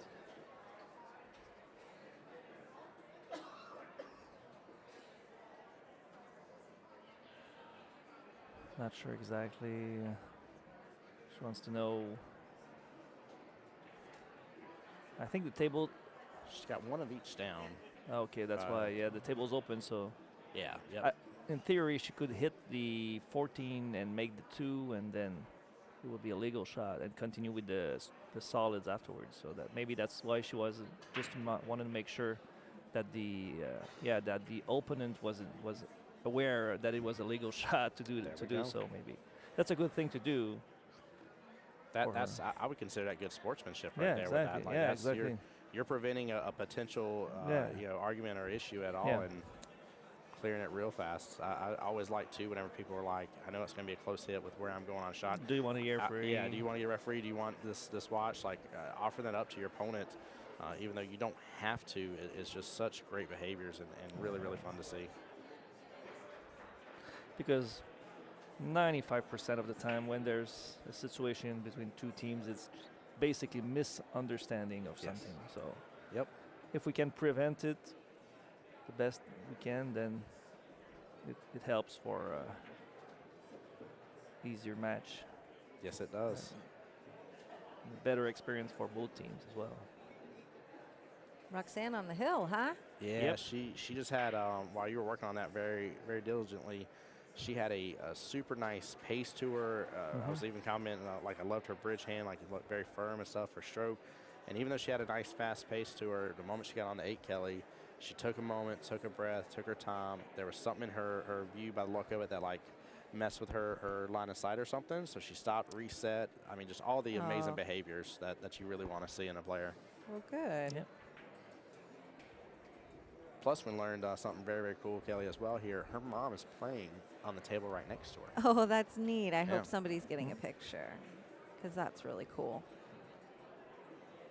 We'll have to go back and give you the aerial shot here in a minute. Actually, is that her mom shooting right there right now? On table 1. Like right should there? be. See? Yep. Yep. They're both on the screen. Yeah. Well, that's neat. Yeah, it was funny because I talked about earlier about how this turns into the family reunion situations of getting to see people year after year, and she's literally got the family reunion. Mom's here with her, so Yep. she just wanted to one up us. That's what it was. She was like, "I'll make you think that it's kind of like it's literally a family reunion." Hold my cue for a second. I got this. Yeah, she is tough. Julia's got work cut out for her. I'm just. I try not to focus on it when I'm playing on other people because I can get in my own head about it sometimes, but I feel like right now Roxanne is just oozing such confidence that it just, you can't let it bother you, but sometimes you're sitting there, you're like, man, how am I supposed to beat this person when like everything they're doing is just so smart, they're playing well, they're at a great speed and pace, and just everything is just going. You know, there's sometimes people get lucky with their rolls and stuff like that, but in this case, Roxanne's being extremely intentional on all the shots she's taking and doing a great job. And Julia here has a complicated layout a little bit with those 2 balls. Oh, my goodness. Okay. Oh, Lord. They were stuck there on the left, but no longer. The complication cleared up a little bit, and I almost had a heart attack on stream here. Julia, I don't need you doing that. Oh, that Okay. Eightball had a lot of movement. So interesting to see if the 1 passes on the left, lower left. If it does, then she has the opportunity maybe to close the match here. What do you do with the 7 ball? Oh, the You just leave it obviously she. The 7. Yeah. You just leave it there. there? He's like, wait, what? You're like, everybody gets 1 Yeah, ball. you just have to forget play about. position. You have to play position on the 1 for the next shot, and then position on the 7. But if you're on top of the 12, I guess it is the one in close to the middle, the stripe in the middle. And she has just enough angle maybe to slide on top of that ball and then have a shot at the 7, and then if so, she can finish it. But she's playing on top, so I guess she's gonna simply go forward. Yeah. Ooh. No, it's again, Wow. it's a win out of a miss. Yeah, it is. because, Wow. Yeah, it is. She's holding now that corner pocket. Playing a little Monopoly here. She done bought a hotel on that space here. Exactly. Gonna So I charge, have Julie another some rent. angle. It's not a Oh, nice. great one, but it's another one. Well, it definitely gives us a little bit different point of view here in case of. 'Cause there was a shot a moment ago that myself and Pascal were like, yeah, she's really straight on that shot. And no, she had a perfect, Yeah. nice little angle to get go out. the rail. And she turned to us and like, really? Ooh. Yeah, exactly, Did exactly. you get it? Oh, all right. I think she's quite pleased with that. these ladies are just marking pockets now with their Yeah. own Oh, object balls. I this like is it. an interesting situation here. Do you really? What does she have to? She has to kick, but has no space to kick really. It's going to be real thin, and if you make it, you kind of help the opponent. So this is the type of man. situation that you might be even willing to give ball in hand to the on purpose. Yeah, because if you get ball in hand, what does Julie do about the 15 time with the 7 there? Yeah, I mean, she's she gotta work with has 2 big problems for Julia is that 15 being close to the 7, and if she even with ball in hand, you have to shoot it to the other ball that is in the top left corner, do a combo, but you still have the 14 on at the bottom. So again. So what you're saying is it's just not a good situation. No, don't move the ball. Leave the balls the way they are, and you like Roxanne at this point. Even if she gives ball in hand to Julia, she's really confident to be back at the table anyway. So Yes. if she would have made the 1, then she would have been forced to play on the 7. So she might then open even more the table for the opponent this way. So again, it's almost better to leave that 1 there and let the opponent open the table for you. That's what I like with 8-ball. Here in Quebec, for a long, long time, we were only playing or almost only playing 9-ball. Oh, I've been playing competition in 9-ball almost all my pool career, if we can call it like that. But since I'm league operator, I brought back the 8-ball, and I learned to like it more and more because there's so much strategy in it. You have so many choices to make. This is completely different than 9-ball. So. And it's different strategy than 9-ball. Oh yeah, Yes. exactly. 9-ball has a fair amount of strategy, but it's a totally different kind. Yeah, because 9-ball, basically the game tells you what to do. Where's the next ball to shoot, and that's it. And basically you play defense when you miss position on that ball, basically, or you don't have any shot to shoot that ball. But 8-ball, it's even more strategy because then you, even though you have those 3-ball easy balls that you can pocket, you have to ask yourself, does it help me or the other player if I make those balls? So that's the aspect that I like with 8-ball, and you can tell the personality of the player after a few racks because everybody sees the game differently in 8-ball and stuff. So I find that so fun, and it's so true too. You can see the personality come out in the way that they choose their shots and play their shots and even move around the table. Oh yeah. Yep. Yeah, you will definitely see their favorite or lack thereof of English usage in 8-ball. And it's like, yeah, I would go the 1, 2, 5, and 7, and then I know where they're hitting the 7 first, and you're like, wait a minute, 7 would have been my last one.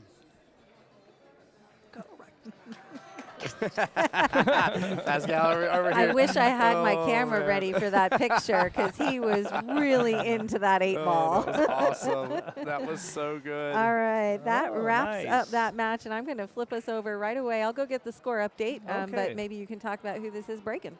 Perfect. Well, I know Annie should be. It's Amy Ryan that was breaking. Okay. Roxanne's mother. Now I see it's. So it's a good point that it's a good. It's positive that she was breaking. That means that she won the previous rack, and she probably had a raise to 2 normally. So.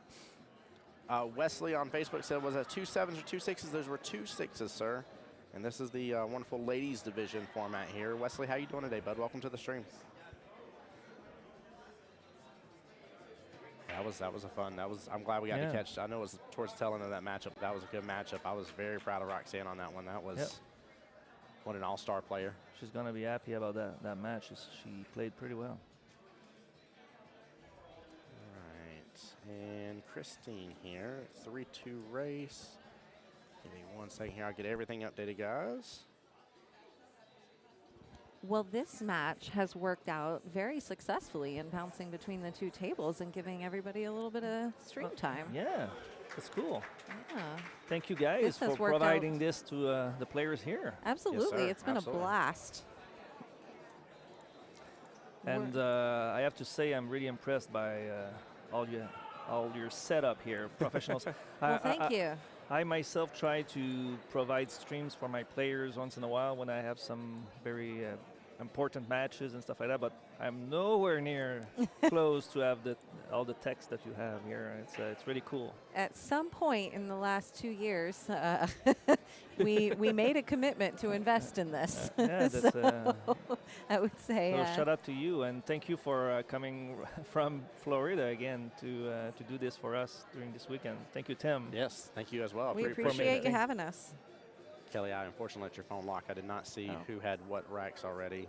Oh, let's take a look. Sorry about that. So we've got, is that Ginny? Amy Ryan. Amy Ryan. Amy Ryan and Christine. And Amy won the first rack. Yes, Okay. and that's it. It's 1-0. So that makes it an even 3-3 right now. And you have team 3-2. Yep. So I hear you saying Amy, but it has 2 ends on there. On the score sheet. Is I was it just misspelled? about to check the player number. Annie, yeah. Well, I don't know why I said Amy. Annie Ryan. Okay. I was like, that's an interesting way to write an M, but okay. Yeah, I was going to go with it. I don't know why I was saying that. That's all Sorry right. about that. No worries. I love the fact y'all are using CompuSport to send out messages. I just got the one about Florian's matchup at 7. CompuSport just makes things so much easier. It's amazing. Whoop. Sorry, guys. Did not mean to hit that.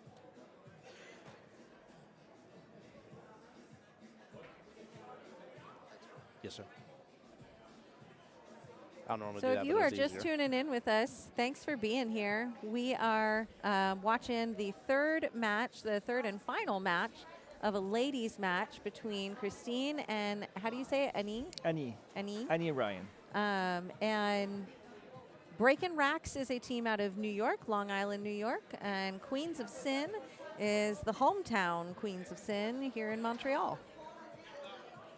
Guys, thanks to Pascal for catching me here because I definitely was doing a little flipperoo there. It is a race of 2-3, 3 for Miss Annie for Queens of Sin, and because that it is not, she's not on the hill, so it is back to being 3 points for Team Breaking Racks and 2 points overall for team score for Team Queens of Sin. Both teams with 1 win each, so this just comes down to the win. Yep. Yeah, so this is good. This is really nice to see. You definitely want this in tournament play, and plus we're getting kind of deep in the tournament. I mean, they have this matchup. They play at 7, then 9, and then 9 a.m. tomorrow. So they're getting really like towards the middle, towards the tail end of the whole series here for them. So it's exactly what you want to see in a nice high-level tournament like this. Yep. I'm going to go make an adjustment so we don't have a crooked picture, and then you can have this angle. I appreciate you. And I don't want to mess up your name, but Manon Labelle? Manon Labelle. Manon Yeah. Labelle. Welcome to the stream. Yeah, good job to him for sure. And we'll see if Mom here can close it out strong here for Team Queens Ascend. Which you got to feel good as a mom seeing your daughter win and then knowing that you're at the table as well. Now you're about to have her full-fledged support behind you being able to watch the matchup. Like, that's got to feel really awesome.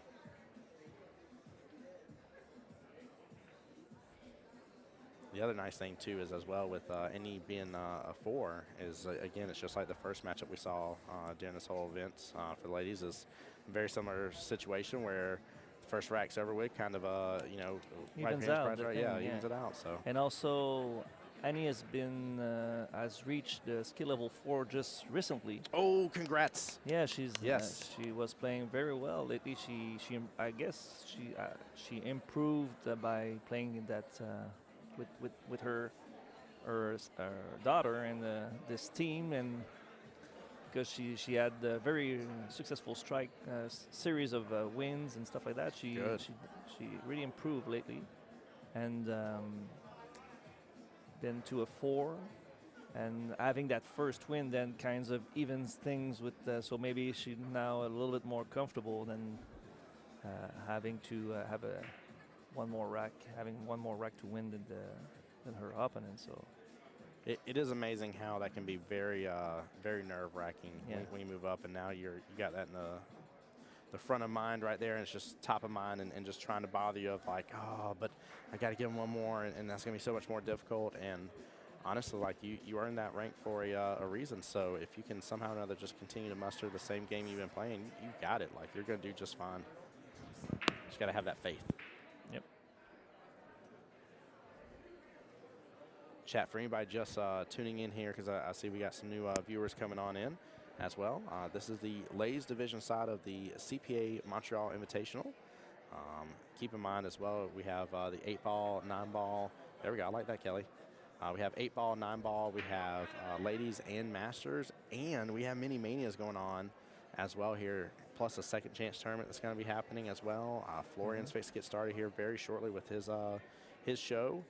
And we've had, just all sorts of things between multiple vendors. We've had some of the best here in Canada playing their matchups, doing a little round robin exhibition here going on. And just tons of opportunity for you to be able to take advantage of and just enjoy. So if you happen to be around the area, you're more than welcome to come in here just because you don't have a we'll team. We'll find a room in the space in the room for you for sure. Yeah. A seat where we're going to warm warm you a seat. I'm glad you said that, by the way. One of the biggest compliments I want to pay you here as well. I love the stadium seating here. Yes. Oh my That gosh, is it's a been so great- wonderful. I cannot Great take the credit setup. for that one. I have to give it to Bill Tufts, There we go. who's the main director of tournament division for APA. He made the setup of this room. So I basically gave him all the measurements and how many tables I had to put in. Oh, there we go. He came out with this layout that I really loved, where we used the exact same one as the last year. Brad Jones, our tournament director, came with a good improvement by changing the tables of the teams. We used to be on the other side, and now we're kind of mimicking what we're doing in Vegas, and Yes. we really like it because there's now more space between the different matches and stuff. So that was changed this year with the suggestion of Brad Jones, and but basically the layout was the one that we developed last year, and all the players really like the fact that you can sit and have a good view on the table by being a little bit higher, and Absolutely. It's definitely, I mean, it's just such a nice breath of fresh air to see and have that again. Guys, just think about everything that's on Pascal's plate here and everybody here that's run this tournament. And again, taking those extra things into consideration is just amazing and really speaks to the quality of what this tournament is and just what we're having being offered to us as players and as participants of the APA and the CPA.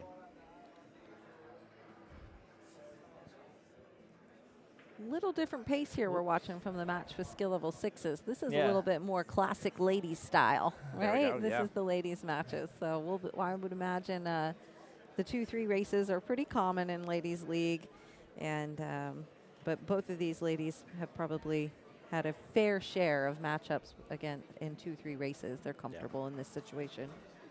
cool. Well, and Looks like my duties are calling me. There you go. I still Are you have being some paged? stuff. Yes. Looks like it. Go get this tournament paged. is not done yet. yes, You it found is. a corner So to hide in So for a thank you while. again, Yes, sir. and we'll definitely have another chance probably tomorrow with the finals. We'll try to have some times to join you guys. It's thank you again for what you do for us. This That would be weekend. great. Come Yes, back. Yes, I'm- I'll try to come back tomorrow. I'm going to cheat here, Missy. Merci. Merci. Yes. à vous. Yes. See you guys later. À bientôt tout le monde. See you later, Pascal. Take care. Guys, anybody tuning in here, I just want to give a huge shout out as well. Pascal, just greeting us and being here and just amazing to be able to come onto the live stream is just such an honor and pleasure for us here for sure. And it means a lot, to say the least, here that we have somebody that is working as hard as he is. Again, I'm not painting enough of a picture. I'm trying to for you guys to tell you how much is on his plate. But actually, He's got a lot going on this weekend. I think this may explain it here. They officially have a war room, okay? Maybe that'll paint the picture here. Nathan, don't start me, sir. It's called a war room. I'll come drive over here. I'm in Canada, my friend. I can come anytime now. That's my buddy who I've known for many years here, who actually lives here in Canada. Ah. So he's sitting there laughing at me trying to speak some French. I'm just trying to be respectful. Trying to be respectful here. I'm going to learn it, though, now that I have some time. I'm going to get some Rosetta Stone lessons. And, you know, if we're able to come back and I'm able to be here again for this situation, you better believe I'm going to give some commentary in French. It's going to happen. So I think I'll work on trying to speak it first. I don't know if I'll be able to read it fully, but he said I'll see you in 2 days. I'll drive on over. Don't worry.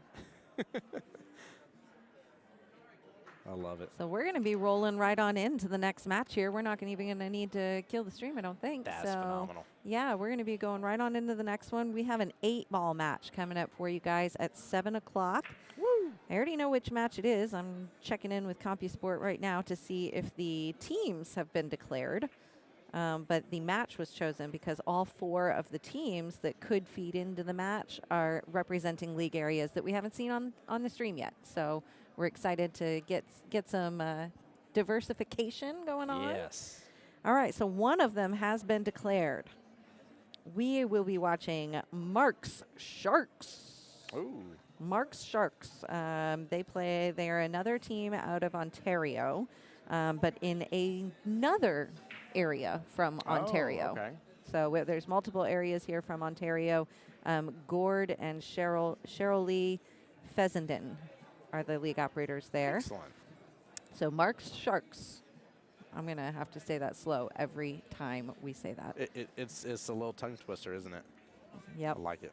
So Mark's Sharks will be joining us. And then the other options that we have are Sticks and Stones, which are out of New York under Robert Yearwood's area, or Wait For It from South Carolina. Chris and Stephanie Seipel are those league operators there. There we go. So got some options, but that's the plan. 7 o'clock, we'll be kicking off with that 8-ball match, so we probably won't kill that stream at all. Yeah, we should Hopefully have, we're going to have that match. I should probably go check on that plan. See. Yeah. I can't imagine this match will go longer than that, but No, we still got, 25 more minutes and possible 3 racks at most. 1, 2, yeah. Yeah, possible 3 racks at worst case scenario, which one of the 3 is right now being played out. So, yeah, I think yeah, we should be done. I think we should be fine here. Commentator curse. I'm just kidding. I'm like, watch it come to the thing. They're going to go hill, and it's going to take another 45 minutes here. So they're going to have an amazing defensive battle like we just saw a little while ago. That could add some innings, though, in all honesty. That was a fun matchup, though. If you guys didn't get to see it here, make sure and take a look at the video earlier on. We had Amy versus Chantel. And I'm telling you, if you watch the video and do not know that they are a 4-3 between their 2 skill levels, honestly, it really felt like a solid 5s, possibly a 5-6 type battle with the defensive shots. Both very well played. Ref having to get called in a couple times to watch hits because of just how close the play had to be with the last 2 balls on the table. And it was extremely, extremely enjoyable, to say the least, to watch that matchup. There's been some really good matchups here on the live stream today. Yes, We've there watched has. some good battles.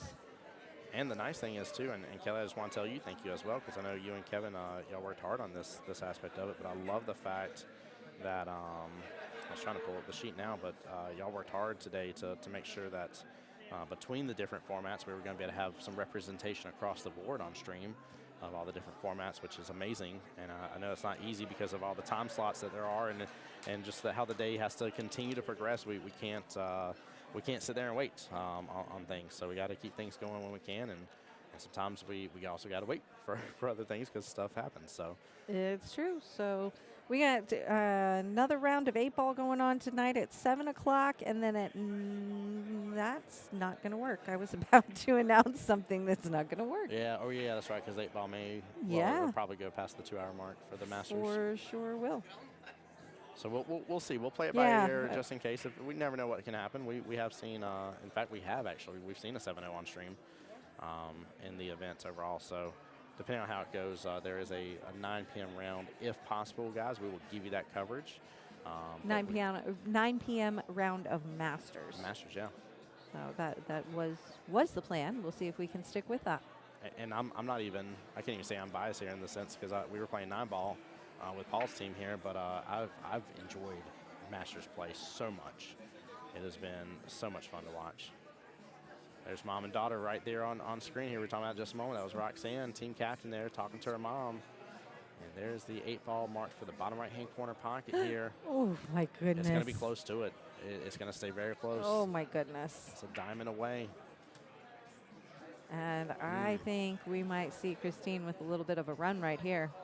She has a great potential. That's without a doubt here. There's a nice shot coming up. I believe it's the 4 on the top right, and that's the 2 towards the left-hand center table.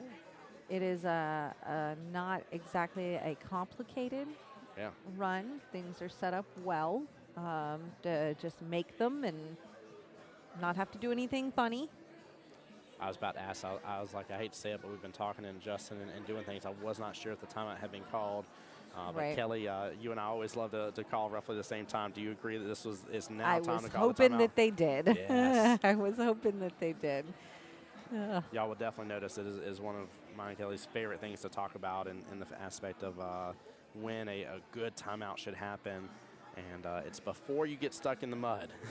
Yes, before. Don't let the player just go through and sit there and risk a bunch of issues and stuff, and then you expect to help them 3-rail kick with a lot of right-hand English out of nowhere, out of a situation. You're barking up a tree. Now, Kelly, I do like a point that you made a moment ago here, talking about a lot of these 2-3 battles in the women's division. Both these teams Very, very similar structure here. Team Breaking Racks has a skill level 6, 2 4s, and 2 3s. And Team Queens of Sin here has a 6, 5, 4, and a 3 3 as well here. So again, very, very similar aspects here, which is awesome to see because, ooh, that hung up. I'm not at all surprised to hear that because ladies rosters are often very similar structure because of the limitations that 3 to 13 presents for them. So I'm not surprised. Yeah, it's definitely nice to see. And Annie gets it. Queens of Sin with another win here, and is going to tie it up 3 to 3. Oh my gosh! Wow, this is awesome. Away. Yeah, they are 1 away from taking this win here and sending Breaking Racks packing out of the tournament side of it at least. Still plenty of gameplay for them to take advantage of though. But now is where we have to start doing a little bit of projection. So Christine can still get 2 points. But if Christine gets 1, it'll be 4-3. And then if Annie wins, it would be 4-4. She'll have the second win though. Okay, that's where I was saying. What's our situation here? But you're right, yes. Yeah, Roxanne won for Queens of Sins on table 2, and then, I think it was Miss Julia. No, it's Julia who Roxanne played. I'm sorry, those are the 2 6s here. I'm trying to remember who played first on table 1 here. But yeah, it's I'm 99% sure Breaking Racks got the first victory. Queens of Sins got the second victory, and so yeah, so it does have to come down to just whoever wins. Then there's nothing else special, right? That's no it. Gameplay for it, yeah. Whoever wins this match wins it. Nathan, great question, man, about getting Explorer, man. I've been a few city blocks around the Sheraton here. Just for food aspect and going down to the Exchange Center and stuff like that. But these are wonderful days of actually getting to do what I love and the passion I love, and blessed to be here. The downfall is I can't go explore all the time, but the plus side is that I'm here getting to do this for the first time ever in my life. We can give you the lowdown, though, on floors 3 and 4 yes. of Le Centre Sheraton, Montreal. I can actually kind of point out like exactly where the tables are based on which floor I am below or above. I'm loving the cold, minus the extra wind that hit me last night when I was out going to get some food after everything was said and done. Everything else has been very enjoyable to me. I like this style of weather. 30 degrees Fahrenheit is not too shabby to deal with. And I think the first day we were here it was like mid-40s if I remember correctly. It was up there a little bit, especially when you were in the sun. I feel like it's pretty chilly out there today. I haven't looked at my weather to confirm the temperature, but it is not warm outside. It is 5 degrees Celsius right now. I don't know what that means. That's about like 37 or so, give or take for us. I thought you were giving me Celsius again because it was so low. No, Florida girl here, people. Florida girl. No, I'm literally cheating and using the Windows toolbar here for it. They said it's sunny today too. Why is our Windows computer giving us Celsius? Because we're in Canada. It knows. Yeah, but location. It should know that the normal user of the computer doesn't do Celsius. I don't disagree with you, but it says when in Rome, do as the Romans. In this case, when in French Canada, or in Canada in general, I guess. So. Oh. I hope y'all are safe, Nathan. Be blessed, brother.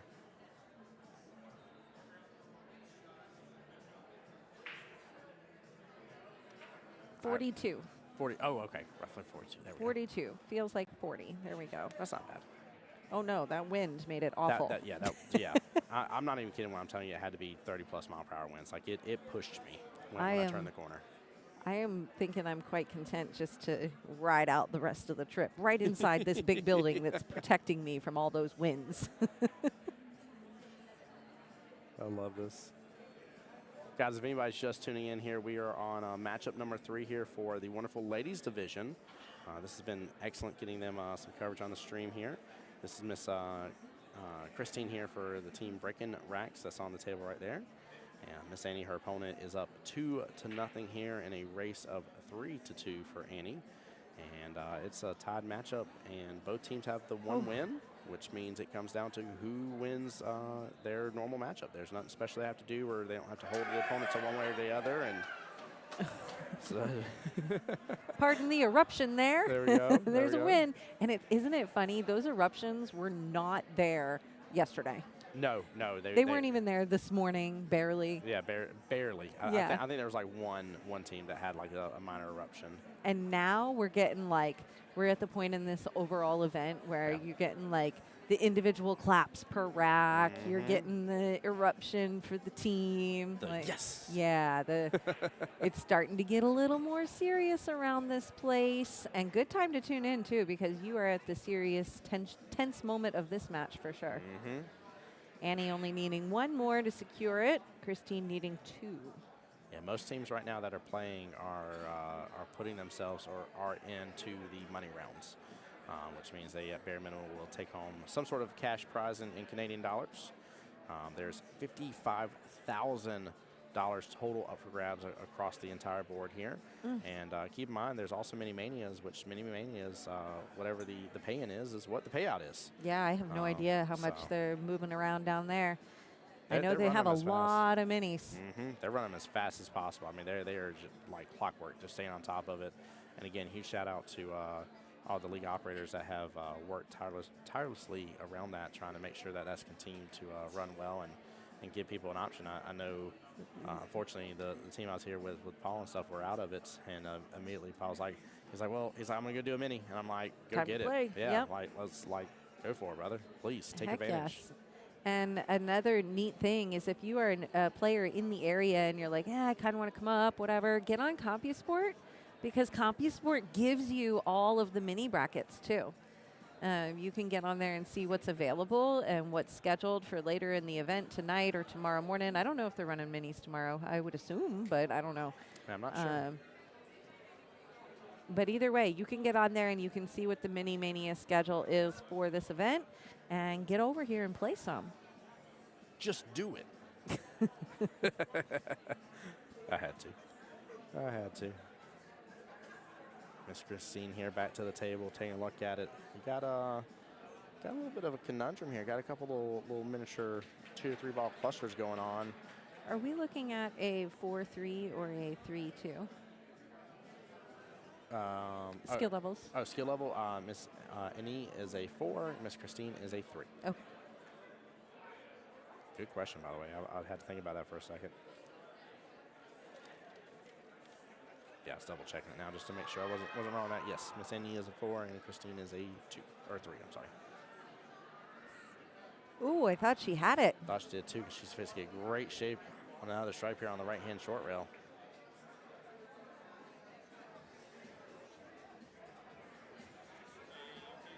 And again, I'm not familiar with all the different vendors and sponsors here, but I just want to give a real big shout out, no matter what, to Sheraton over here.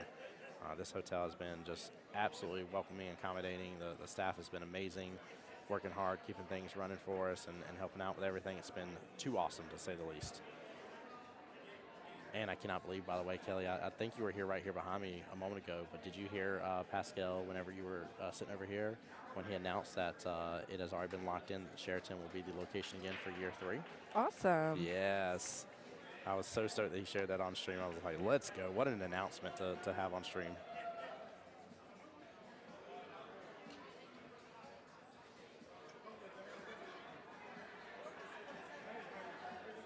Oh, I like that choice.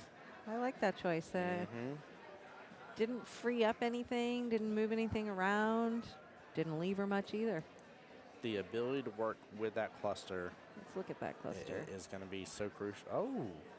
Oh, 4-3? I think the 4-3 combo Might goes. work. I think the 4's still going to get locked up on, I But- think that's the 12 there or something, but Annie's shooting at stripes. yeah. But Christine's I think she's gonna have an opportunity here potentially to work through that maybe. I think she's gonna get safetied right here. Yeah. Oh, but I guess maybe she took a look at that 4-3 combo. I don't know. And maybe she saw that it doesn't really go. I'm not sure. But she left it open. I just don't know how well you're going to be able to control what the 4 ball is going to do after. I Oh, feel like yeah, you're still going to you're. lock it up. Like, I would go with hit it hard. yeah. I think it's racquetball time. Ooh. Wow, is it going to get through all of that? Wow. What a shot! Oh man. That's impressive. Look at that window, and it just slid on right through there. Yeah, Miss Christine, I'm Wow. gonna need you to take a shot and not touch anything in the cluster at all here. Good luck. May the odds forever be in your favor. Watch me. I got it. She says, okay. It's like, what part of I got this beautiful pink shirt on and matching with all my team don't you understand? Florian's wonderful exhibition here, or his trick shot shows fixing to get started. Yes, trick shot, and you can, I don't know if you guys can hear the background noise, but there's definitely an uptick in activity as the 7 o'clock round rolls in. 7 o'clock round here tonight consists of 2 9-ball matches, 4 8-ball matches, and 4 ladies matches. Yeah, so the ladies here, Kelly, the winner of this goes to play on at 7. So in that category you just talked about, the winner of that goes on to play on at 9. Well, yeah, so. at 9 o'clock, there's 2 more 9-ball matches, 4 masters, and 4 more ladies matches starting up. We're starting to get down to, let's see, by the time the ladies go tonight, ladies and masters will come back for the semifinals tomorrow morning at 9 a.m. And 9-ball and 8-ball are coming back for the quarterfinals at 9 a.m. Wow.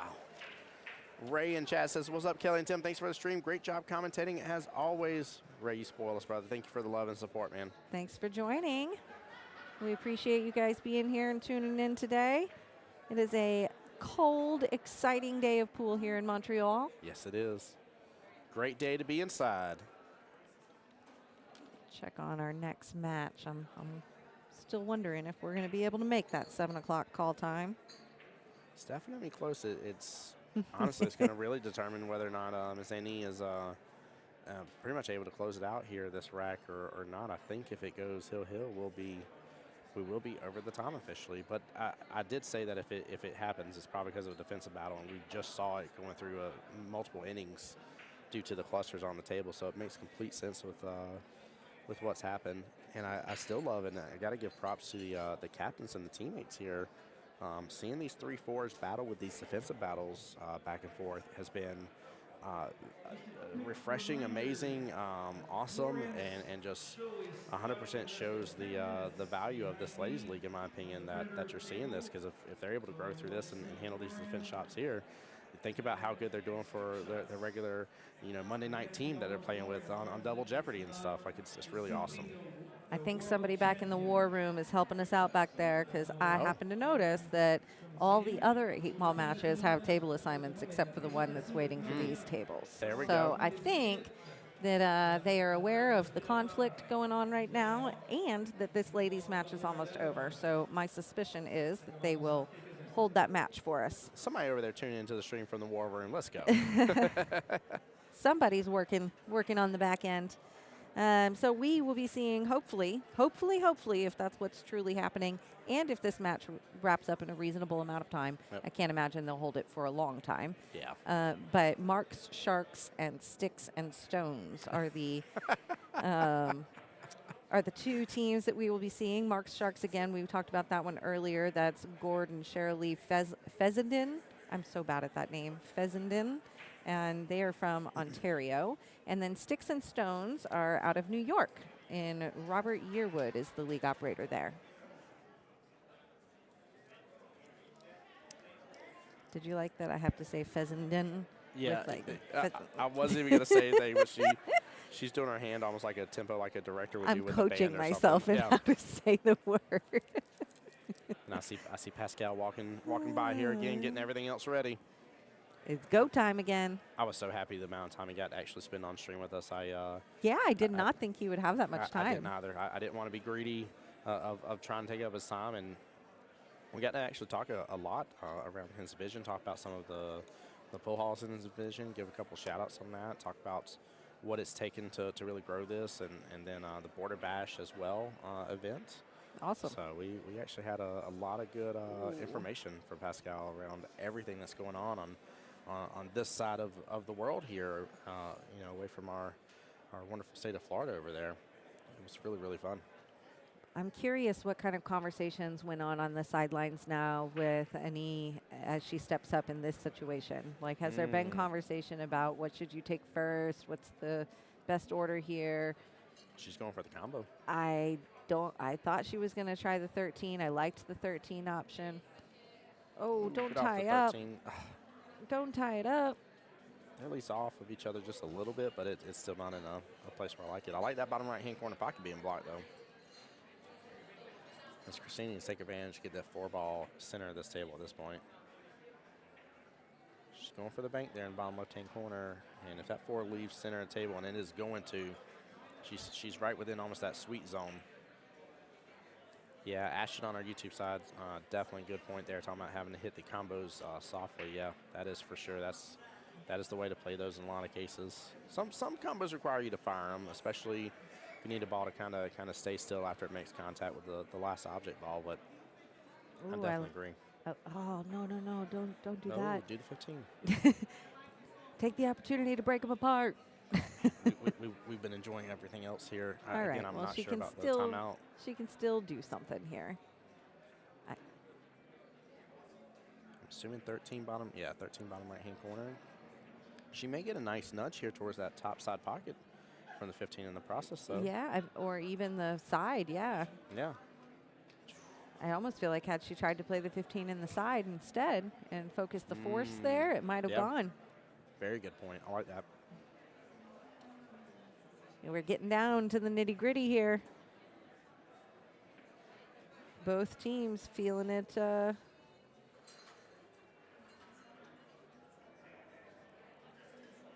Melissa's saying, go Christine. There we go. Show the love to these ladies.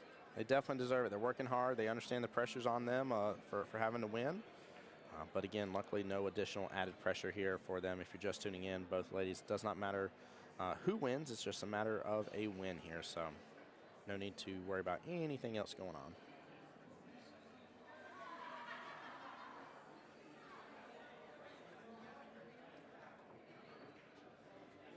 Here we go. This is the potential here. She can either hit this softly, which that felt's going to help anyways, and guide it towards that pocket, or she can hit it and let it go, let the cue ball go between the rails here. Got it. Wow. Miss Annie is a skill level 4. Miss Christine is a skill level 3. So this 8-ball wins the match and wins it for Queens of Sin. They will advance. Oh, so close, but I like lead. the leave. Yeah. Nothing like that perpendicular line to that short rail. Yes. Yep. I especially like the fact that she hit it with such nice pace that brought the 8-ball back out a little bit. Normally I'm a fan of kind of leaving it near the pocket, but in this case I think it worked out extremely well because the 8 is again in that what I like to call kind of the center zone here. If you take a look and you just pretty much look at the diamond, one diamond left and right of the side pockets, if you're anywhere within that zone, that's pretty much center table here, and works out really, really well for you to have options. I thought she was going to get it, and I was, wow. Yeah, that was about to be an instant replay bank right there. That 100% would have earned that. I haven't done a whole lot of replays today. I've done a couple off and on here, but unfortunately, I have not as much on the ladies' match. I hate to say it, but I was just trying to take pure advantage of Pascal being over here and have such good conversations. I apologize, Chad. I definitely missed out on that. What? I was saying how much I took advantage of Pascal being here that I wasn't even paying attention to do the instant replays on some of the good shots that the ladies have had. And to apologize about it because you were deep in conversation and enjoying it, huh? It was great. It was awesome. Wow. It just a lot of good information from him, and again, it was nice to see and to be able to take advantage of. It's funny, whenever we were on the morning stream, I was showing Kevin and Kim what you did and worked on with the graphics of the stream, showing how the left-hand side is technically in French here. It's the CPA Invitation Montreal. And the right-hand side is in English here, with it being the CPA Montreal Invitational. And how you have the different lanes. Wow, what a shot. Give the replay to that one. Yeah, that one definitely. That one gets the replay. After all it. that discussion, we better hit the button there. What a shot. Congratulations, Annie. And Queens of Sin, we will see you in the next round. And all our viewers, guys, don't go anywhere because we are rolling right on into the next one. I am letting the war room know right now that we are ready for them. All right, guys, we'll be right back. Bear with us, but don't turn off the stream. Hang out with us for just a second. We'll get everything adjusted up. And like we said, if you want to take a look at the bracket, our next match is going to be an 8-ball match. It is a loser side match against Marks, Sharks, and Sticks and Stones. Hang with us. We're not going to be here commentating through the interim, but we'll be back at it streaming within about 10 minutes or so.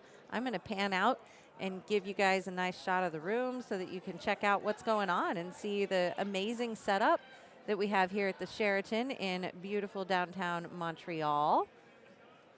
So this is just one piece of the ballroom, guys. This is just one piece. It is a beautiful setup here. My angle's going to get a little crooked. If you were with us yesterday, we talked about it. It's okay. Just tilt your head.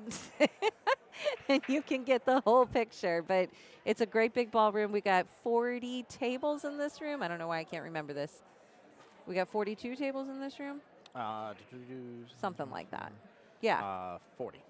40, something like that. But so it's a beautiful facility. So it's really been great for this tournament. Forgive me, I'm a liar. There's 16 in each section. There's 3 stations, 48. Sorry. Math is hard. Was 6 stones. Stick around, hang out with us, wait for this 8-ball match. These guys are on cue waiting to take over this space and get this 8-ball match started. So don't go anywhere. We're going to have it for you in just a minute. All right, guys.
Guys, I don't know if y'all are still here for JJ's Tavern here on behalf of Julia, but she just told me I went over there to congratulate the ladies and tell them just how well they really put on a great show here for the stream and stuff. and how well they did overall. And she was telling me that JJ's Tavern had her and the stream up on the big screen. That just means the world to me from the bottom of my heart. This is Tim Jones, voice Jacksonville Pool. Thank you guys so much for sharing the love and support here. We're still getting things ready for the next matchup. Bear with us, guys, for just a moment, but I appreciate you so much, guys. Thank you.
Noah, what's going on? Thank you so much for the update here. I got a perfect. May I take a photo? I didn't take a photo of the scoreboard.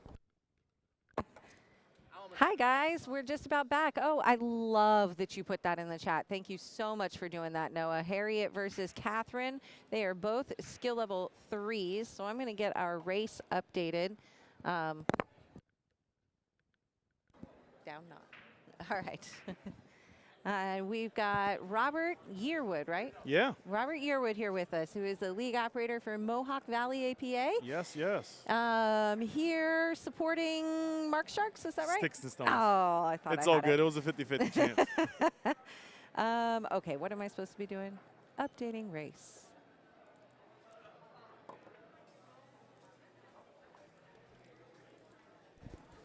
So Noah from Team Sticks and Stones is the one that's in chat there for us, helping us update. I love it. Let's see, we got, who's who? Harriet or Catherine off for Mark Sharks? So Harriet is about to break. And is Harriet? Harriet is Sticks and Stones. There we Yes. go. So Okay, so bottom we team. got Gateway. Catherine. And? Catherine with a C, sorry. Oh. I was trying to get to it real fast here. Catherine with a C, she's a skill level 3. And Miss Harriet is a 3 as well, so an even 2-2 race. Okay. And I'm thinking we got some two big dogs on the second table there because we got our 7 Gene Bailey playing up there, Gene Bailey Jr. I don't know his opponent. Noah, if you're still in there, brother, can you confirm? I know y'all were trying to tell me, man, when I was taking a photo. I do apologize.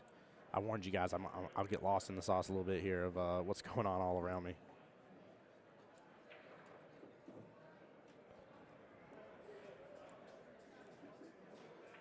And again, we'll do our best to try to keep up with both matches going on as best we can here. Team score, 8-ball. We should be able to. Yeah. No problem. We got you back. Well, guys, this is Tim Jones, the voice of Jacksonville Pool here, again, back live with you for the Montreal Invitational, where we just got done seeing the wonderful ladies division here finish up, and I was so happy and proud of them. I literally went and talked to the team members afterwards, and a couple of them were like Miss Julia, she was like, I shot so poorly and stuff. I said, look, and I was like, I didn't get to see a lot of your shooting versus Roxanne. We came into her matchup a little late. But I told her, I was like, look, I was like, your opponent was on fire. I was like, but on table 1 with your other teammates, we had skill level 4 3s having a defensive battle. I'm talking about multiple innings, multiple defensive shots by both, multiple ref calls because of how close the balls were, and they didn't want to really break them apart. And they knew that was the way to play that situation. It was phenomenal to see. I told Chad as well and gave him compliments. If I had to guess right off the bat, I probably would have said they were skill level 5s. Guaranteed, without a doubt in my mind, that I would have done so. I would not have said that was a 3 and a 4 against each other in any way, shape, or form. So it was awesome to see. But now we're back to the 8-ball side of it here. And Mr. Robert, I'm very proud and happy to have you a part of the stream here. Why don't you tell us a little bit about your division, where y'all located of, and some information about it. All right.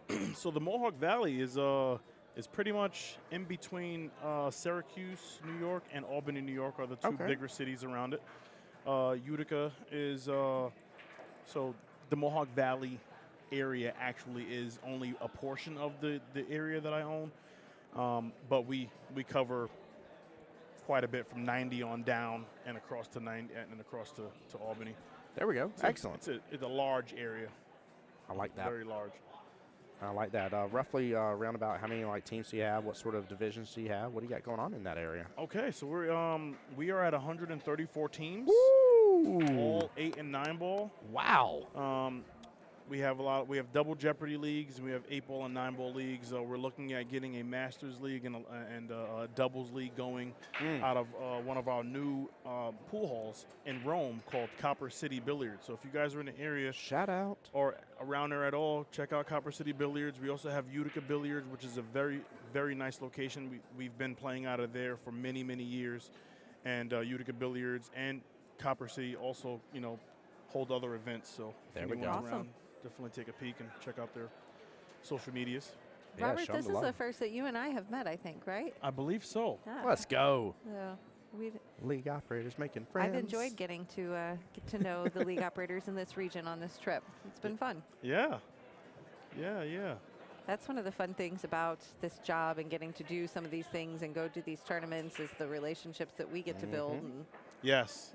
Yes. You- It is phenomenal, and you hear about the things that other people are doing in their areas and their divisions, and it opens up just so much more for your league area. That is literally what Pascal was saying on stream as well. He's talking about the network between the league operators and how much it just helps to continue to grow. And it's amazing. It's this huge whole ecosystem of leagues and stuff, and how everything is just continuing to grow and continue to expand and just new avenues here. I told Pascal I love the fact that this has all 4 ways here of the normal ways of getting to Vegas here. There's doubles and stuff as well, but in terms of the main leagues of 8-ball, 9-ball, Masters, and Ladies is fantastic. And the fact that he even put that on his plate of we're going to have this is really cool. So I love the fact you're even talking about on your plate now with how many teams you already have of working towards getting Masters, and you said even doubles too as well, right? Yes. Yeah.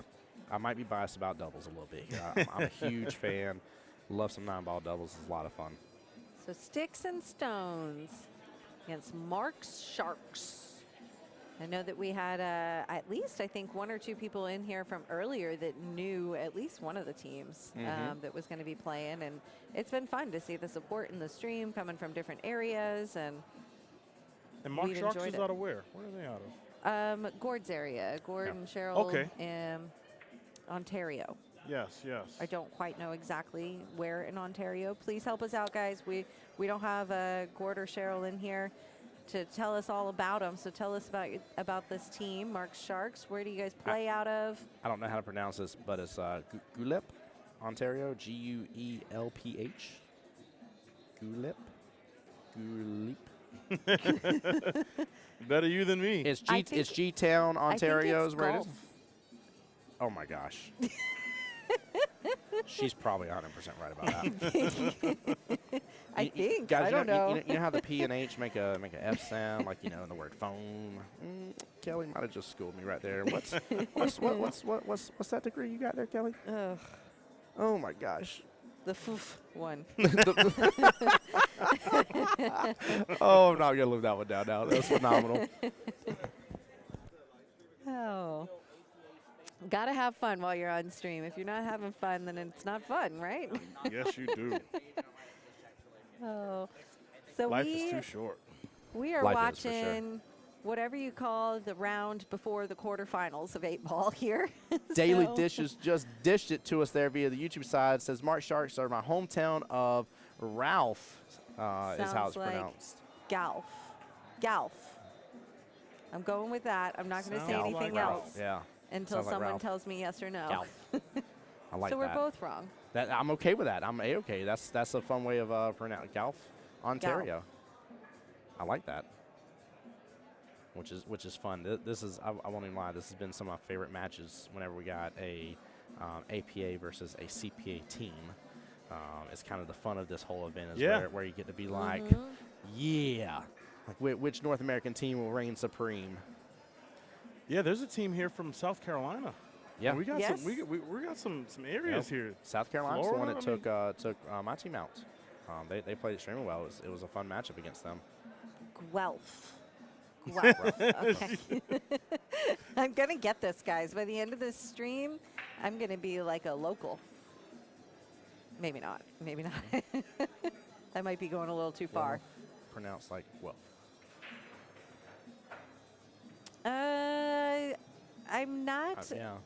I can't quite recall how many there were last year. I think they expanded the field, but there are 24 ladies and 24 masters here this year. Yay! I said it. Guelph. I got it. That's a fun. That's a fun name. That is literally a He's fun like, name. I got nothing else except that's a Well, lot no, of I mean fun. it is. It's like I'll let you guess where I live. Like, good luck to you, buddy. I love I'll it. tell you where I live, and I still can't say it. Yeah. Got me talking about that. Yeah. Be a good trivia question. Can It you would be. spell it? It would be a good trivia question. That's hilarious. So it's like elf with GW at the front. Okay. Well. So what else you got coming up for you and your division coming up later this year here? What I'm assuming it's kind of a tournament season for y'all as well here. Probably World Qualifiers coming up soon. Yeah. What Yeah, else you got going on? We'll have World Qualifiers coming up. We'll be having our appreciation tournament where we Ooh. appreciate the players and we give away all sorts of stuff. And we love have that. we do a captain's brunch where I cook the food and Wow. I invite all the captains to talk about all the things that we're going to be changing and You updating. And oh yes, yeah, I can get down in the kitchen now, girl. I want that fried chicken was banging last year. your league. Hold on. This man just said up in New York they got some fried chicken that's banging up there. I may have to just come by and visit just to test that theory out. I might just have to be a very non-biased taste tester. Yeah, I am. All I got to do is be a captain to get some fried chicken. Homemade Right. fried chicken. be like, do I get more chicken if I have more divisions with more teams? Like, it's like if I play on Tuesdays, Wednesdays, Thursdays, and they're all three my teams, am I good? Multiple captainships, you get extra chicken. You guys, y'all visit. We just had to do a fist bump on that one. We just had to do a fist bump for sure. Yeah, we're also looking at implementing a tournament that haven't said anything about, but being that we're live, let's throw it out there. Ooh, a little Looking at announcement. Doing an 8-ball and 9-ball cash event for our teams every year, once a year, and then there'll be a trophy that you'll hold on for a year, and then you'll have to defend that trophy the following year. Just something fun to keep it around our area, and just it be a local I love Mohawk a Valley good, only event. A good defendable trophy. Yes. That's always fun. Yeah, that is definitely a blast, especially whenever you get your different pool halls involved with it as well here, and you hear that little smack talk. You're like, yeah, well, my team won it. We're from such and such pool hall, and you're like, okay, I see how it is. Well, my pool hall is better, and I'm fixing to show you why. And you just go ahead and pass it on over because that's what's going to happen here. Yeah. I love it. Chocolate Thunder, I love your name in Facebook, by the way. Oh, Yeah, man. she's one of my division reps. She does a phenomenal job. Oh, she gets the chicken, or is it the captain? Was it captains or division reps? Well, Which she one? helped me cook the chicken last year. Oh, Oh. She was in the kitchen slaving with me. We were in there getting it down. I like this. Her daughter even came in and helped out. It was nice. Oh. Hey, now that's I love APA family. I love it. That's so much fun. Yeah, it was good. I think we'll have a great turnout, have some good food, and talk about events coming up and take some advice, maybe get some feedback about something else that we can implement that players want. Awesome.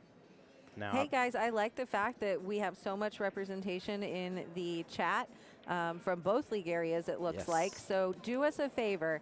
Let's make sure your league areas know that your friends and family are on here, and please hit the share button for us. Text them, let them know. Tag the players here. If you know them, tag them. That helps their friends and family find the stream and tune in and support them. And it's way more fun for them later to see that their friends and family were on here cheering them on too. So I know they would love that if you hit the share button. Yes. there we go. Now, please forgive me. I believe this is Miss Harriet that's on the table here getting a timeout, right? Yes. Yeah. Harriet is getting a timeout from Madeline, There we go. who is a skill level 5. Oh, excellent. I love when I see skill level 5s given timeouts, especially in 8-ball format here. Fives. Multitasking, Yeah. giving a timeout, keeping score. She's got it all. She's got it all going down right there.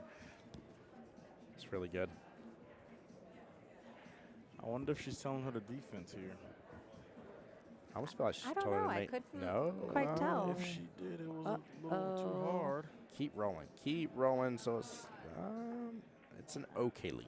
I wish I had paid more attention to what the message was in the Well, the timeout so that I could have understood. I saw where she was pointing at and stuff. I just wasn't 100% sure. I almost felt like, maybe she was telling her to play defensive maybe on the 2-ball based on like where she kept pointing her the pencil and stuff. But at the same time, I don't know. I wonder if she wanted the cue ball there in that line to stay behind her too. But That would have been good, that's for sure. No matter what, that is over. There we Good go. shot. Catherine picking up a point On the hill already. on the hill. Oh, so Team then point. we need to go ahead and update a team score as well.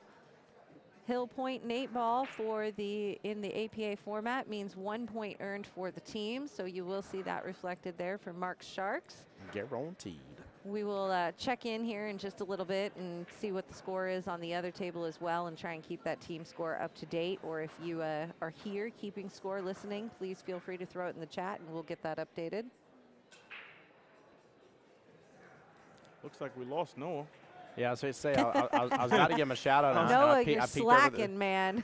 I peeked over the computer because I literally was about to be like, and Noah's got our back. And then I was like, Noah is nowhere to be found. Yeah, Noah done took off. Little So did you now- know we put you to work. Now that Noah has left here, what do you want to say about Noah? Any funny story? Any funny stories to give us here? No, I don't have any funny stories about Noah. Noah's a good dude. Noah, you skirted that one. Noah has picked up his game tremendously. Oh, do tell. This is a family team, the Sticks and Stones team. You got Gene Bailey on the opposite table. He's the father of Gene the third, and Maddie is Gene's girlfriend. Oh. And Noah is Tiffany's boyfriend, who is Gene's daughter.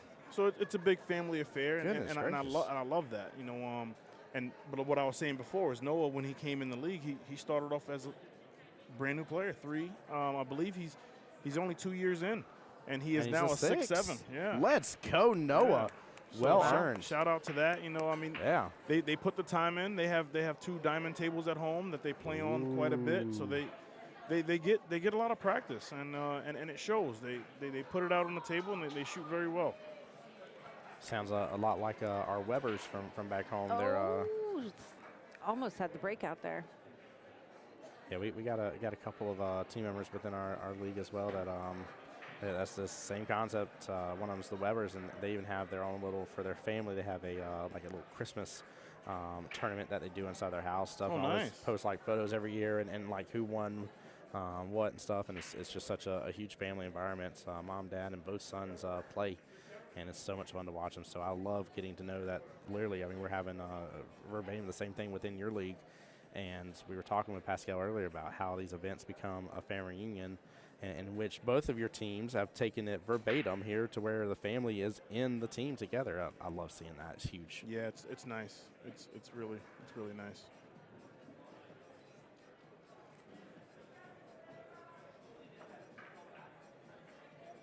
Well, the nice thing is with both these lays being 3, one rack makes a world of difference here. So Harriet can actually get, in my opinion, a bonus here. I kind of like Harriet's position here because the way I like to think of it is the fact that if she gets this rack, not only did she secure the point, but she also kept Mark Sharks from being able to get an additional point. Right now it is on the table. Mark Sharks could pick up a 3-0 possibility. Nothing guaranteed, just on the table there. And so I like looking at that where it's like, yeah, your rack just got extra value in this rack with what you're going after. It's really awesome. Sometimes it's tough playing from behind, but sometimes it also sparks that little ignition in you, and you're like, all right, I see you. I see you, Miss Catherine. Don't you worry. I'm going to give you a run for your money here, and let's see what can happen. Yeah, Catherine's moving around the table pretty good here. She's on could be a 4-ball run. She's got a couple balls in there that might be a little difficult after position here, but. What do you think about the 4? What is she going to do with that? Because it looks like the 4, 13, 8 clustered there in the center. I think really all she can do here is stop on this shot and play a defense off that ball, get it out of there, and just leave her cue ball in there. Yeah, she might have been trying to do it a little too Yeah, much. that happens. That happens. Try to do too much and put yourself in the worst position. Absolutely. I apologize if it's been asked, Robert. Do you play in your league? I do. You do? There What we skill go. level are you? I am a 6'7". Okay. Ooh, all right. All right. Chat, what y'all don't understand here, by the way, is he was speaking a very special language. He wants the smoke from the voice of Jacksonville Pool as well. I'm just kidding. I'm playing. I'm just joking, though. I like that, though. I always love whenever we hear that league operators play. It's I was talking about it, bragging about y'all earlier. You know, getting to be on Mike Kelly's Tuesday team when they were forming a new team was a treat. So I'm sure your division feels the same way of getting to be in there when you start up a new team and get your stuff rolling and going in place. It's a lot of fun. There's something about having your league operator be able to watch you play, and even if you're giving critical advice, you know, that may be hard to hear from time to time, there's still something special about getting your league operator to watch you play your game. I thought she had that. Yeah, it looked good. Hey, Noah's back to the table here. We'll stop talking about him now. Stop talking trash about him. Yeah, but it was one of the hardest things becoming a league operator is not being able to play pool anymore. I played for 11 years, and that was the one thing that the league operators gave me advice about. They said the first 2 years are going to be very difficult, not being able to play in these events anymore and not being able to, you know, help out in tournaments and things of that nature as a player and as a captain. Yeah. And as, you know, so that has definitely been tough because when I come to these events, I'm just itching. I bring my pool sticks this weekend for what? I just bring them. I was like, you know, you never know. They might want to do a league operator, you know, beat the league operator event, something. If I don't have my sticks, I can't play. You know what? That would be a great recommendation for Pascal, by the way. Have a table. Maybe a table open when I mean, obviously, y'all got a lot of work to do, so I'm not saying that is something that can be like, we're going to run it for 12 hours today. No, I don't think that's possible, but I think that would be kind of fun thing to have. Yeah, it's nice. They do it at the Northeast Challenge. They have a table for I beat the league operator. You can earn a patch. It is nice. Oh, that's cool. Gives you something to do when you're not playing. Oh, nice shot. What a great back shot. Bang. Wow. I think I'd give away a lot of patches, though. Kelly, you'd be smoking some people. Don't even lie. Oh, yeah. Don't even lie. What's your skill level? 5. Oh. I'm a 5 on paper every day.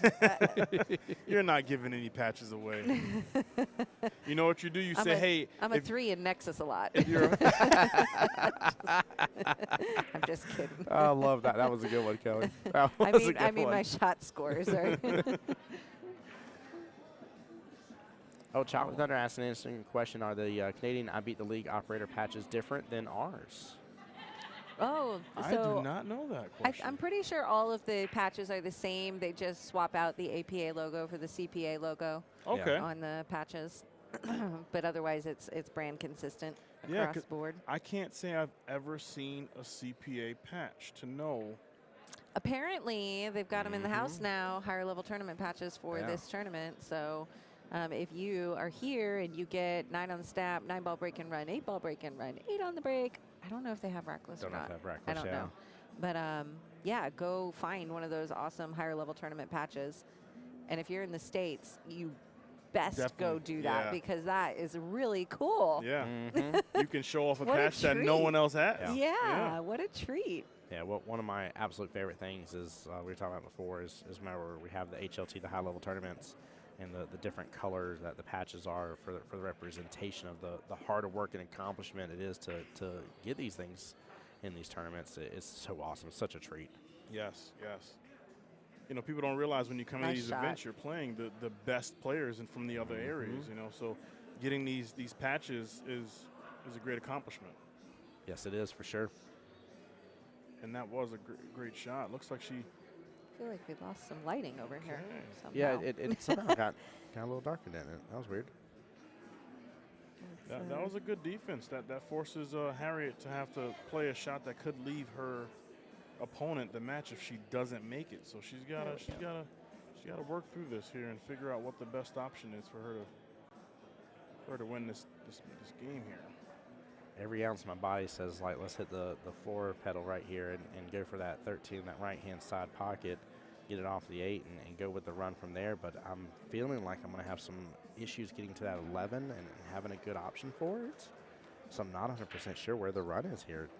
Well, I feel like if she plays that 13, the cue ball goes down table and she can run whatever this is all the way up. Yeah, I think it's okay. I see. So get the 11 ball. So get back above the 11 ball from the 13. Yes. Yeah, I see what you're talking about now. Okay, yeah. But the downfall with that is you leave the cue ball down table. If you miss that 13 ball, you leave the 2 ball is wide open. It's open. Yeah. So it looks like they're trying to, she's trying to give her a defense to go to draw this ball so that the cue ball stays behind the 8 possibly. I think if you're going to play the defense, then don't complicate it. Just Yeah. hit Yep. into this 10 ball right here, right by it, and keep the cue ball on the short rail they're standing by, Yes. and job's done. Mm-hmm. You know, I think if you try to complicate it too much, you're going to free it up. Yeah. The only other thing you could do here as well, defensive-wise, if you want to, There, I'm now assuming they're the seeing 11's off the rail maybe a little bit. You could actually just gently roll the cue ball into 11 and let the 11 drift closer to the corner pocket, just kind of setting yourself up better. You know you're going to give away the 4, though, in the process is the only downfall of that, or at least give your opponent the option for the 4 to be done with. Yeah. So, I don't think I would want to give them. There's too many ways to prevent them from having the shot. And Oh, she might have got Did she lucky get there. it? Did she get I it? can't tell. I don't think she got it. I think that 4 is open for play now. Man. Yep. That's the risk when you try and like hide, a small window, right? Anytime you can give yourself a bigger window of success, I'm in favor of doing that. Yes. Especially when you're talking about players who are not a skill level 6 and 7. Yeah. Oh. And I was going to say her leave on the 8 ball is going to be tough after that shot, and unfortunately she missed it. I think I like going ahead and going after the actually not that bad. I was about to say you go after that 10 in the right or the bottom side pocket from here, but I just feel like now that 4 is going to be open no matter what that she goes after here. Yeah. Yeah. Yeah, there was I didn't see a way for her not to hide that 4 or hide the cue ball with the 4 really. And now Catherine has natural leave for the 8 ball. She does. Let it come on around if she wants to. She can also just baby this in and go for the 8 She didn't inside. hit it hard enough. Oh, 50-yard line. oh no. A little more, a little less. And now that 13 is sitting right smack dab in the middle of that angle. The bait's gone. Yikes. She can go all the can way cut down. it. I'll put it in the side. I think there's a cut there in the side, possibly. Yeah. Right on the side, there's also the crazy bank of actually banking close to the side and sending it up table to the top right-hand corner pocket as well. Yeah. Look at you getting fancy. I think she's calling for help. Okay, somebody, where you at? I think the only issue is with the side here, I would want to put a little bit of outside on it and let the 8 kind of drift down towards that pocket a little bit. You know, it's always iffy when you ask your lower skill level players to put English on the ball. Yes, yeah, they're both 3s. Yeah, it's very, some when I coach, I always try and figure out what they're comfortable with. Yep. And I try and give them something that they're happy with. If I feel that they have any doubt, I always switch it up and give them something that they're confident with, because then they have a way better chance of making that ball. Well, there's always something to be said, too, whenever your player's talking to you, and they're like, I'm afraid of that scratch, and you're like, the only way you're going to scratch, the moment you have to say those words, the only way you're going to, they got to either have full faith in what you have to say, or they just got to stay away from that shot, because you better believe the moment that you say the only way you're going to scratch is by adding any bottom. And guess what they're going to end up accidentally doing? It's like trying to tell like a kid, be like, don't My drop brain that, does and they that. drop it. And you're like, I just told you not to drop it. Like, what? Like, what? How did 2 seconds pass and you literally dropped it right after I told you not to drop it? Well, it's just the way our brains work. Like, Yeah, you just put it right in the brain. Yep. You made it a thing. You made it even worse, technically, in my opinion. For sure. So yeah, I like what you're saying there, Robert. I really do. I like the thought process. You gotta coach based on their skill level. That's so important. It's disappointing when I see a higher player step up and they're like, okay, you're going to hit it this way with right spin, and it's going to go 3 rails. I knew she was going to do the 3 rail. I saw it coming. Yeah. Oh, Lord. She is not wrong. It does happen. No. And that it's also discouraging for a player, too, when they're told to do that and it's not executed properly, not surprisingly at all, and it doesn't work. And they're like, well, now I don't trust you as a coach. I missed the shot. I lost the game. If you want to be a good coach and you want your players to listen to you, then give them things that they can do. Yeah. Make it that simple. reputation. Yep. It's funny that we're even going through this conversation. It's almost like y'all were there at breakfast with us. I was out with Jose Santiago. This man plays literally every night of the week that there's possible for pool in our league. And he's an amazing coach and stuff. Nice shot. He's one of the coaches. There's really two of them that are primary for me. Roll but up he's on one of the this. coaches that if I can force them to have to use a timeout earlier, I feel like I accomplished something, because then I'm like, all right, now I can get crazy again and leave a tough shot for their player, and that player's not going to have that timeout again. Oh. But he was talking about the same thing about how he coaches. Wow. About how he literally always takes their skill level into account. He takes what he's seen them be able to do into account. I even heard a coach before, and I use this. I take how they did their lag as for how I tell them how to hit the ball. Speed, yeah. I know what lag means for me, but if I take in the moment that they just did that shot a moment ago, and they know for their lag they went up table, back down table, and they were back up halfway up that table, and they know how that worked. Now if I say, hey, I want you to hit this lag speed just like you just lagged, now they have a point of reference. Yeah, it helps with their speed control. Yes, it does. Because you can tell someone medium or hard or, soft. They're soft. It may not be your soft. Yeah, what does that translate? Are we talking pillows now? Like is this Tempur-Pedic? What's going on? Yeah, and ooh, nice try. Oh, I wish she would have landed that. I think she would have been set up so good. And I think you become a better coach the longer you have your players on your team, the better you, like you say, the better you get to know them. You get to know their strokes, what they're good at. It makes you a better coach knowing that this person shoots a lot of bottom. They like to draw. If they have no draw, you can't tell them to draw the ball because they can't do it. Yeah, exactly. Not everybody's Bob Ross, are they? No. Robert, welcome Good to the shot, stream, by the way. That was a good out right there. Yeah. Mark Sharks go up 3-0. Don't know what's going on the other table over there. But I did see Gene rack a few times, so. There we go. Well, we're definitely going to see if we can get a update here, and we're going to see who they're putting up for the second match here. If y'all will give me just a second, I'll step off the mic, find out that information for us. I'll be right back. Sure thing. Sorry, I'm trying to do some sharing here. Make sure that these league areas that are participating in this match are tagged. I've got yours. I can't find the other one. Oh, I know what I'm doing wrong. There they are. So now how long have you been a league operator? 6 years. Nice. How do you like it? Oh, we love it. My husband and I are partners in it, and it has been a very good choice for us. Nice, nice. We've enjoyed it, so. Now, I always wondered in Jacksonville, do you guys have any locations that have pool tables outside? No, well, like under like a gazebo or something like that, maybe? There's a couple of bars with not very great quality tables that are outside, but none that we play league on. Yeah, I could definitely see that being an issue. Oh, I'm sharing and doing things over here. I'm not paying attention. While we are waiting to find out what's going on table 1 and get a score update there, we also have table 2 here. So remember, this is a 2-table format. So this is the match that was going on behind the former match between Catherine and Harriet.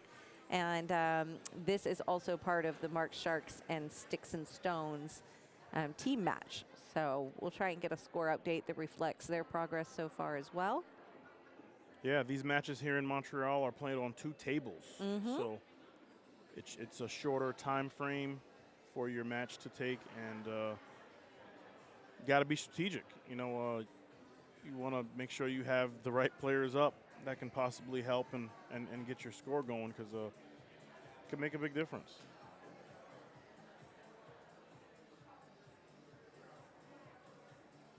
Looks like I'm not sure. I'm not going to try and decipher Tim's messages here. 3-0 in favor of Mark on table 2. I don't know if Mark is shooting and he's up 3-0, or if the match is. I think he's talking about Mark's Sharks. Right, but they're still shooting. I wonder if this is Mark. Yeah, that's what I'm saying. I'm not going to try and figure that one out just yet. So he might be saying Mark is up 3-0 in a race to 5. Right, and so it's not an update on the score just yet. Okay, Kristen is up for Marks, and 3-0. Okay, yes. So that is Mark shooting, and he was up 3-0. And it looks like Kristen is up for Mark's Sharks, and that must be on table 1, I'm assuming. Yes. Let's see who the Okay. Sticks and Stones is going to match up against her. You got Jean Bailey from Sticks and Stones shooting currently. I do not have a copy of the score sheet, so I'm not sure Kristen's skill level yet, or if I'm spelling her name properly. So I apologize for that, guys. Oh, you know what? They have them on here. I forgot about that. They've got the whole team loaded in. Oh, yeah. Look at that. Kristen. I am not spelling her name properly. Kristen McDermott. Kristen.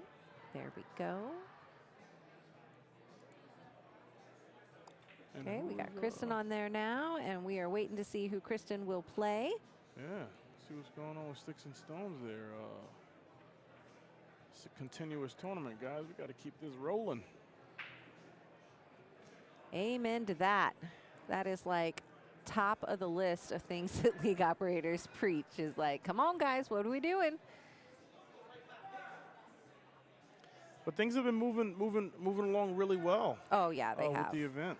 Yeah, everything has been running on time, and I've been really impressed by how well they have been managing the schedule. And I think it was a really nice touch that they added the tables downstairs for the minis that separate. Last year, everything was in this same room, and we had to share the room with the minis and the main tournament. It made things get a little crazy, and we had a lot of minis have to be split at 3 a.m. because we had to be out of this room at 3 a.m. And this year, we've been able to get out before 2, and it's been great. That's awesome. And, the only bit of criticism I heard about the event last year was related to the not having tables available for practice or things like that, and they absolutely addressed those concerns and then some. Yes. And the layout and the availability of tables at this event has just been wonderful. Yeah, and having the escalator right outside the door is great because you can get up and down from the 3rd floor and the 4th floor without having to hop on the elevator. So it looks like Abby is up. Abigail is up. Tim has written things here that I'm not 100% certain. So let's jump over to this match. Looks like Kristen won the lag.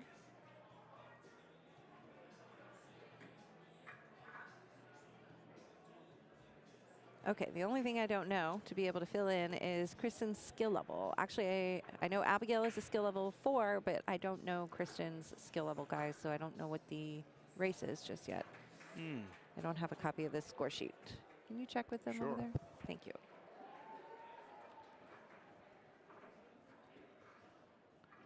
So, Kristen and Abigail, and Kristen is a 3. Perfect. So we will get that up to date.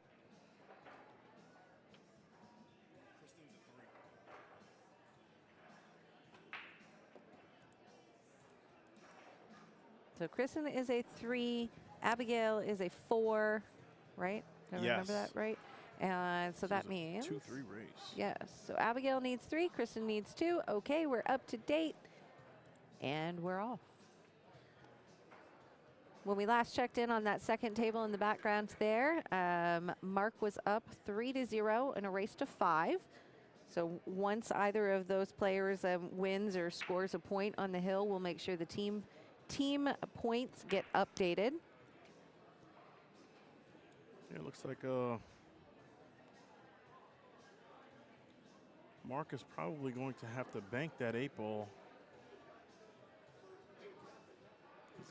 Oh, you're watching the back match. Oh, let me get back to the right one here. It's just that's all right. If we got a good shot back there, I mean, this match is just getting going. We can come watch some good stuff back here for a moment. Yeah, I'm trying to figure out how he's going to have to position himself to bank that 8-ball. I'm just trying to figure out where he's going to put it. He's going to put it in the side, or he's going to put it in the corner. Oh, it looks like he's lining up to put it in the corner. Where would you go?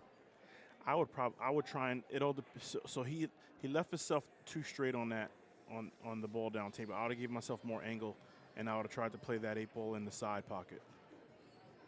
I would have come back down table with the cue ball. Yeah. think now he's going to put himself back on the same. Oh, yeah.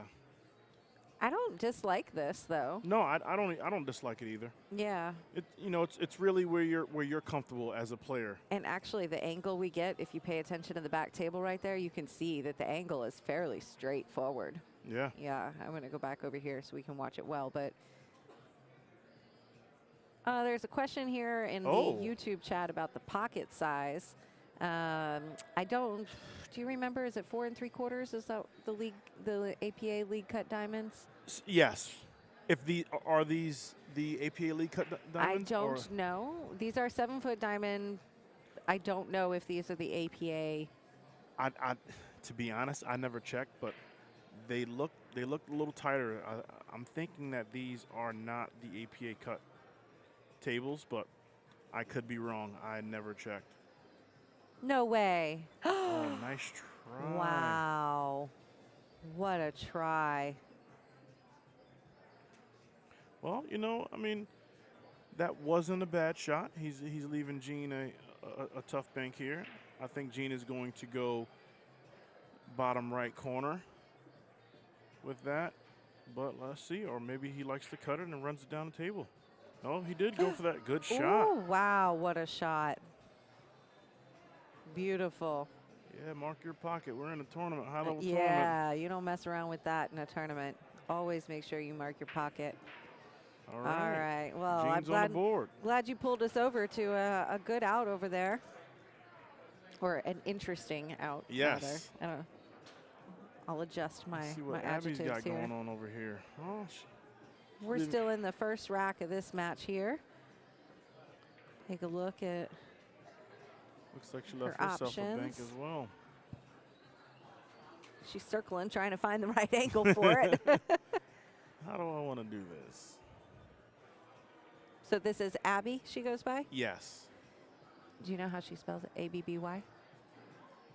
I don't. I would say A-B-B-Y or A-B-B-I-E, whichever one is.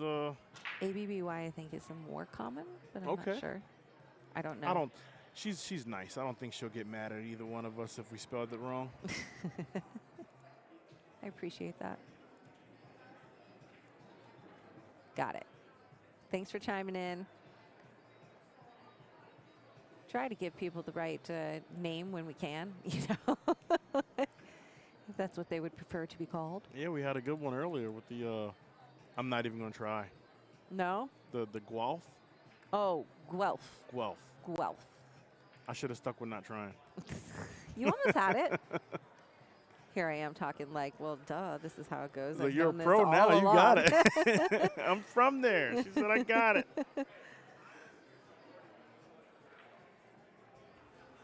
Oh, I love this. We've got family in the chat. Yeah, Cheer them on, guys. Cheer them on. They'll go back and see it. There's also teammates sitting around that are listening to the commentary or tuned in right now, and I'm sure they'll pass on the word. But it's certainly fun for the players to see that their family got to see their hobby, because so much of us spend so much time doing this. And Tim and I talk about this a lot. Like our family members that don't play pool, they never get to see us play. Yeah, Like, they don't. They have no idea. Are we any good, or is this just like, what is Pool League? What does it look like? And so this is kind of a cool way to get to share it with them. Yes, it is. And it's so funny when you're trying to explain to someone who has never played pool what game. A match yes, is. Like yeah.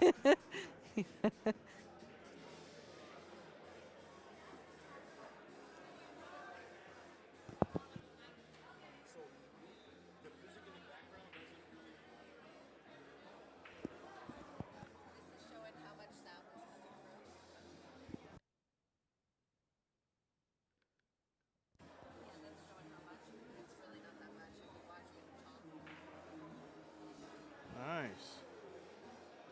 All right, let's see what Abby's gonna do here.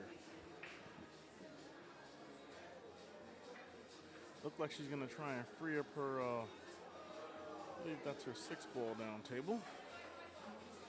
So I'm following up on the back table there. I saw a looking good mark from Julie. So we just saw. I apologize. I don't know the other player's name. We got Mark, and who's your player back there? Gene. Okay. So Gene got the rack on the last one, right? Yes. So was that 3-1 or did we three miss to one? one is what that should be. Yep. Okay. Welcome back, Tim. I appreciate it. I had to go see a man about a horse, and I may have gotten stopped at the wonderful control desk.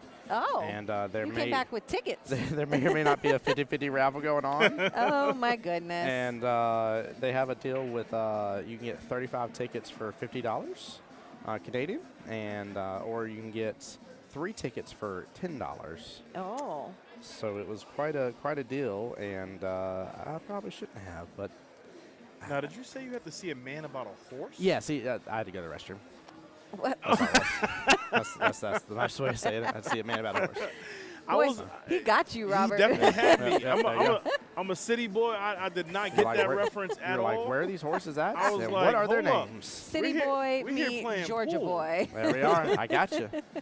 Hey, but I mean, if you can teach me to cook some delicious fried chicken, I want to learn your secret here now. I love me some fried chicken. Oh yeah, I can yeah. I'll bring you up some from Publix. How about that? That's Oh. where shopping is a pleasure. Good try. Okay, we got a little jumbled mess right there around the 8-ball. Hey guys, we are about to break our viewership high for the weekend, so do us a favor and help us break it. Hit the share button. Tell your friends and family that they're here, they're playing. Tag them, share them, love it. Thanks, we appreciate it. Yeah. Get it out there, guys.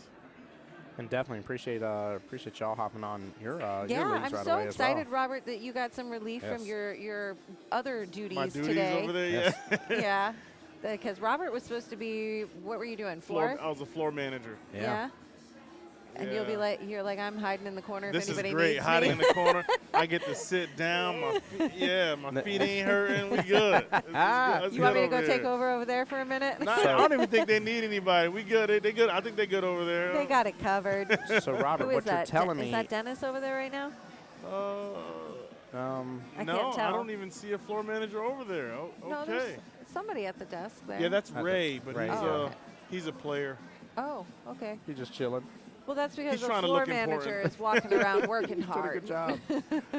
So Robert, what I think I heard you say is this is the best live streaming commentary you've ever been a part of and getting to enjoy. Yes, that's it what is. you're saying, see? Yeah, and I'm gonna get some tips from you guys because this is something that I would like to implement at my world qualifiers and things of that nature. That'd be So, cool. We're happy to chat about it anytime. Yeah. Yes. Yeah. All right. Also, they make these wonderful things called planes, and I know how to get on one pretty well. I can even get across the border now. I have got to a bring- passport. Have to bring Tim down to New York, get some fried chicken, and he can help me set up Yes. my world qualifier. He knew exactly what door I was knocking on with that one. Knew exactly what I was knocking on for that one. All right. That's funny. That's too good. Looks like Abby's. Is she gonna go for the combo? I can't figure out who's who. He's 3. He's 3. Yeah. Okay. Yeah. Was I a little too loud? No, you Hey. keep talking the same way. We'll adjust you on our end. You're, Okay. Yeah. You don't even fret about it. We've Ashton talking in the YouTube chat about the family tradition of APA. Mm-hmm. That's so cool. Watching all the adults win trips to Vegas when he was a kid. Yes. Now he's playing. Isaiah's in here cheering on Dad. Hey, who's there we go. We Mark. got Tina too. That's Yeah. great. Let's go. The Steves have entered the building. That is great. Oh, I was like, how do you know who Tina is? But okay. I You're- cheated. Yeah, you're using like common sense over there and stuff. Context clues. Context clues. Oh. Yeah, that's the one thing that I do love about the APA. It allows any skill level to come in. You can bring in your family. You can bring in someone who's never played pool at all, and they can learn to play the game. They can win the game as a player who's never even played the game, and it's phenomenal. It allows families to come in and play this game that we love. I love when somebody brings a family member to league Yes. and they're like, no, I don't play. And then within a couple weeks, it's like, well, I realized that everybody is really nice here and I watched everybody shoot and like, okay, I can do that. Yeah. And yes, you can. Anybody can. It's so fun. It's so inviting. It's so welcoming. Every single person, well, I'll give you like a 90% of league players, they want to help new players. Yes. They want to help new players learn the game, get connected to APA, learn how to score, have fun. I mean, APA players and CPA players love this organization. They love the game, and all they want is to make everybody else love it just as much. Yeah, and I try to tell people all the time, it's not just about pool, it's about the socialization that you have at pool. You know, we have, ooh, great shot. It Good was a lead. great shot. Good Perfect lead. setup there. Perfect. Nick, by the way, was talking about just saying I'm not sure why it didn't come up on our end, but it happened to on my phone here. Talking about he's definitely going to try to join a league with my wife next session. That's awesome, Let's Nick. go, Nick. Congrats. Let's Yeah, go. Nick. Yes. Ma and Pa Steves are watching too. That's great. Oh my gosh! I love- Seriously. Ma has no nails left. There's a lot of pool left to play, Ma. You may want to slow down a bit. Good out by Miss Abby right there. Very well played. Yeah. Nicely And I done. know we had some shout outs earlier that we were trying to get information, so I just kind of, blew past them for a minute. But hey, look, I can scroll. Oh yeah, no. Ryan wants a shout out to Julie and Jordan and Logan and Victoria. We got Emery and Emily in there too. Those are Jason's kids from Yeah. Mark's Sharks. Just giving some shout outs Ooh, there. that's nice. Weren't you Yes. left with some shout outs earlier you were supposed to give? That's what it was. I all of cheat. those? Yeah, I was cheating. I was Okay. like, you know what? There's an easier way for me to have all this information. Let me just message it in stream real quick. Is what I was doing. I You was. want to get our score updated here for us? Oh yes. Sorry, Miss Abby getting one right there. 1-0. Do you need me checking on the table too real quick as well, or are we good? I think we're still 3-1 over Okay. there. Pretty sure we've started paying attention. 8-ball is great like that. You Yes, can it watch is. both tables. Yep. So I wonder if we're fixing to have something that I see happen from time to time where teams will get that initial 3-0 and the second matchup goes through and it flips it again and then it's a 0-3 and both teams are just sitting there at the same both those two matches didn't really have to happen. They just canceled each other out. And that makes the game fun, Yes. especially at a tournament. It allows for. No, Oh, you she go got ahead. Two, No, you're two on a good. break there. Yeah, it allows for, just no team to run away with it. It's like watching the Super Bowl. If a team runs away with it, it's not as fun. But if you got two teams going at it, good defense, good offense, just a really good game, coming down the nail biter like grandma's not biting up the nail. Yeah. that makes for a Literally. really good game. That makes for a Losing really nails. good match. Reminds me of like some older cartoon stuff when they're sitting biting off nails. See all the nail files just flying all over the place. You're like, wait a minute, you don't have that many nails. Oh, they got Predator all BK4 kinds break of key raffles ticket, going yeah. on around here. I don't Yep. think you guys can pick up that I got a microphone. couple tickets in that one. Do ya? Do I'm about to pull. I'm going to check it. Robert says, I'm going to rest my feet, Oh, getting to have my ticket wow, checked what a as well. shot there, Whoa. Abby. Guys, let's see if we can get that replayed for you guys there. Top left-hand corner pocket, or top left-hand corner pocket. I'm so bad about doing that. Top left-hand of your screen. Take a look at this. She drills this beautifully. That was a great shot. Wow. Wow, that was a phenomenal shot. Not me. Oh, No Predator BK rush for you. I would have died real quick here if he would have won that while I was sitting here on stream hanging out. That'd been pretty cool. That's when you're picking up the earphones because Tim's getting loud. Oh yeah, 100%. Kelly's like reaching across, try to turning turn him down. down. I'll just out of nowhere be like, there you go. Robert is like, what just happened? That was cool. Robert, you ready? Hitting buttons. You ready to say something?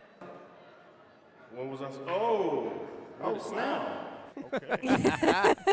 It's weird, isn't That it, was- when it yeah, hits? that was- I was told there were some crazy dolphin noises last night.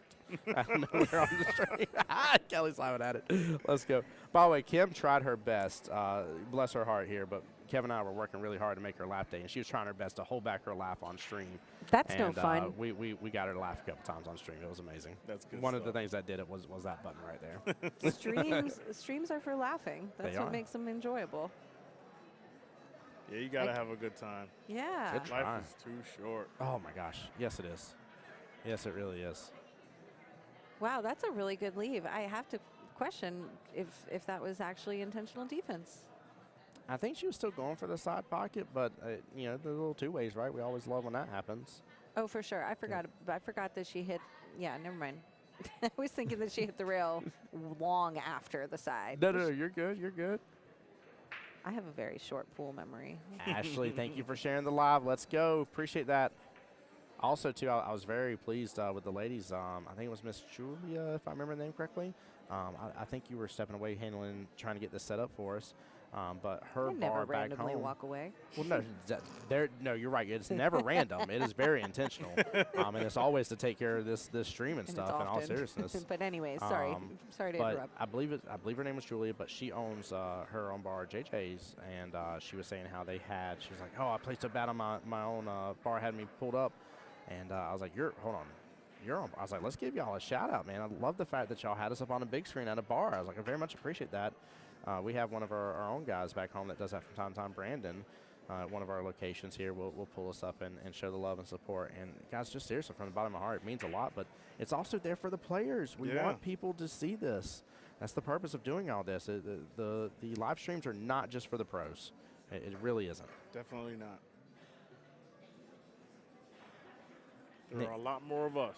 Yes, there is, and growing too. I mean, it's I still think about, and maybe it's not just the growth, but also my knowledge within APA and CPA as well. But I really thought I knew how big we were, especially when I first went to Vegas the very first time around, and I feel like that was the tip of the iceberg you're able to see. And the rest of it's well deep in the water, and you're not going to have a clue until you start digging a little bit deeper and understanding how many total players are within this huge network between the APA, CPA, as well, and the JPA too. They're represented out in Vegas too. But we even had Singapore the last 2 years. Yeah. oh wow, Yeah. let's go. Yeah. I love that. Hey, Absolutely. Brian from New York. We're here in Montreal. Yeah. Yeah, you're not too far from us. No. Little puddle jumper right there across. Brian's from my league. Brian. Cool. Yeah, Thanks for Brian tuning in. Kilpack from the league. Supporting the hometown team. Brian, I need some dirt here on Robert. Okay, he's too much fun. We gotta have something to poke fun of him with here a little bit. Give us an inside secret, little something here. I'm just kidding, by the way. We got a few people over there on the comments there that are from the league. That's huge. Yeah. Nice. Well, welcome in and way to show your guys support. Yeah, way to support, guys. Yeah. Oh, guys, I missed Great. that. Is that so that would make that 4-1 up 4 to there? 1, yes. Yeah. Oh, that puts them on the hill, too. So Yes, it Mark does. is getting a point for the team. Mark. I'm going to go ahead and Sharks the point. update that for you to keep the team score as up to date and accurate as possible. Man. What's wild to think is that matchup could still go for a few more racks too. Like, you're like 4-1. Yeah, we're almost done with. Nah. Might be less innings, but they could still hit through a few more racks. That's for sure. Yeah, sevens can run some racks. Ooh, Patty in I here think he supporting her scratched on the daughter-in-law. break back there. He did. Yeah. Great shot, Abby. Get out of there. Okay. Brian, I believe you about Rob doing a great job, man. He seems like a great league operator. That is 100% my feeling right now about him. Thank you. I appreciate that, Brian. Brian, your $20 in cash apps coming your way from him. Hey, don't give out the secrets now. You might have everybody gonna be on there. Rob is great. Yeah, Rob is my cash app. Hashtag boo boo. That was good. Oh, man.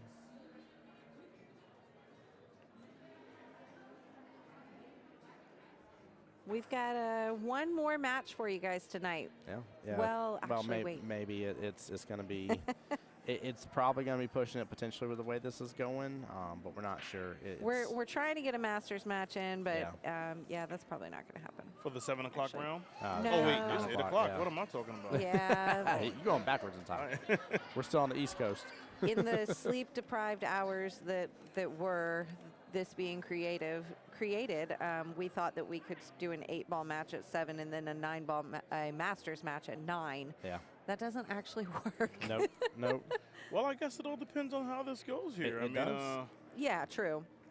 If Mark wins that match over there against Gene, that'll be 5-0. Yes. If we're done before 9 o'clock, then yeah, we'll bring a Masters match to you next. But if we are not done by 9 o'clock, the 9 o'clock round is actually the last round tonight. So this would be it. That's awesome.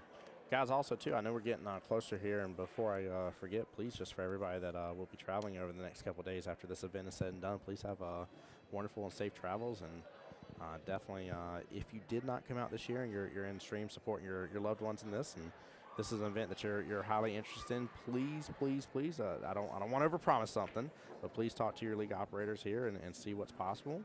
Even if it's not this, there may be something else that is available in your area as an opportunity for you. So you never know if you don't ask, and definitely ask and show the interest. Yeah.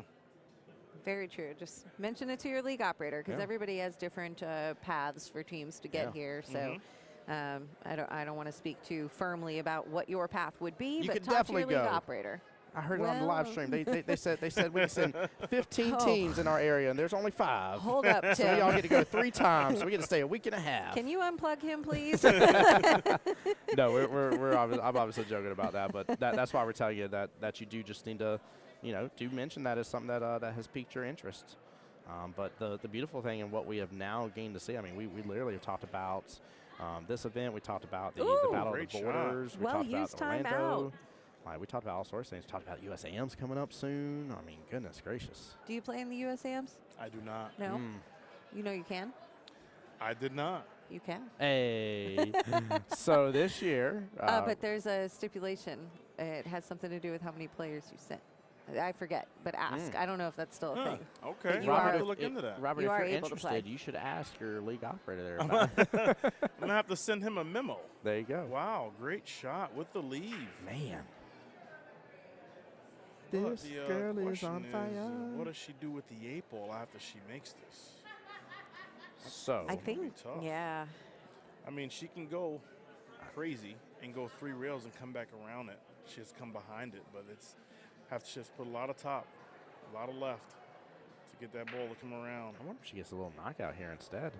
Oh, she could have clipped it. Oh, She could have clipped it. Look at that. Oh, almost. I think she could still play it in the corner. I think she It's should. going to be a Yeah. It's long stretch. This angle makes it look like she can. If I go to this, I'm like, oh. My only worry don't is the like that carom off as the much. 4. I wonder if the 4 will come into play at all for her. I think it could. And And this she's is out of Miss timeouts, Kristen right? here. She just yeah, used a She timeout. just used it, yeah. They only get 1 in a high-level tournament, no matter the skill level. Yep. Robert hitting the nail on the head. That's 100% facts. That is such an important aspect and such a big change that you have got to prepare your lower skill level players for. That they some of them may get very used to that in regular league play, right? Yes. You gotta give them the 4-1-1 before they get to this, because you will have some frazzled people. I So, love that shrug she just did. Like, well, what Yeah. the heck? Well, I'm just going to go for it. Yep. Okay. This.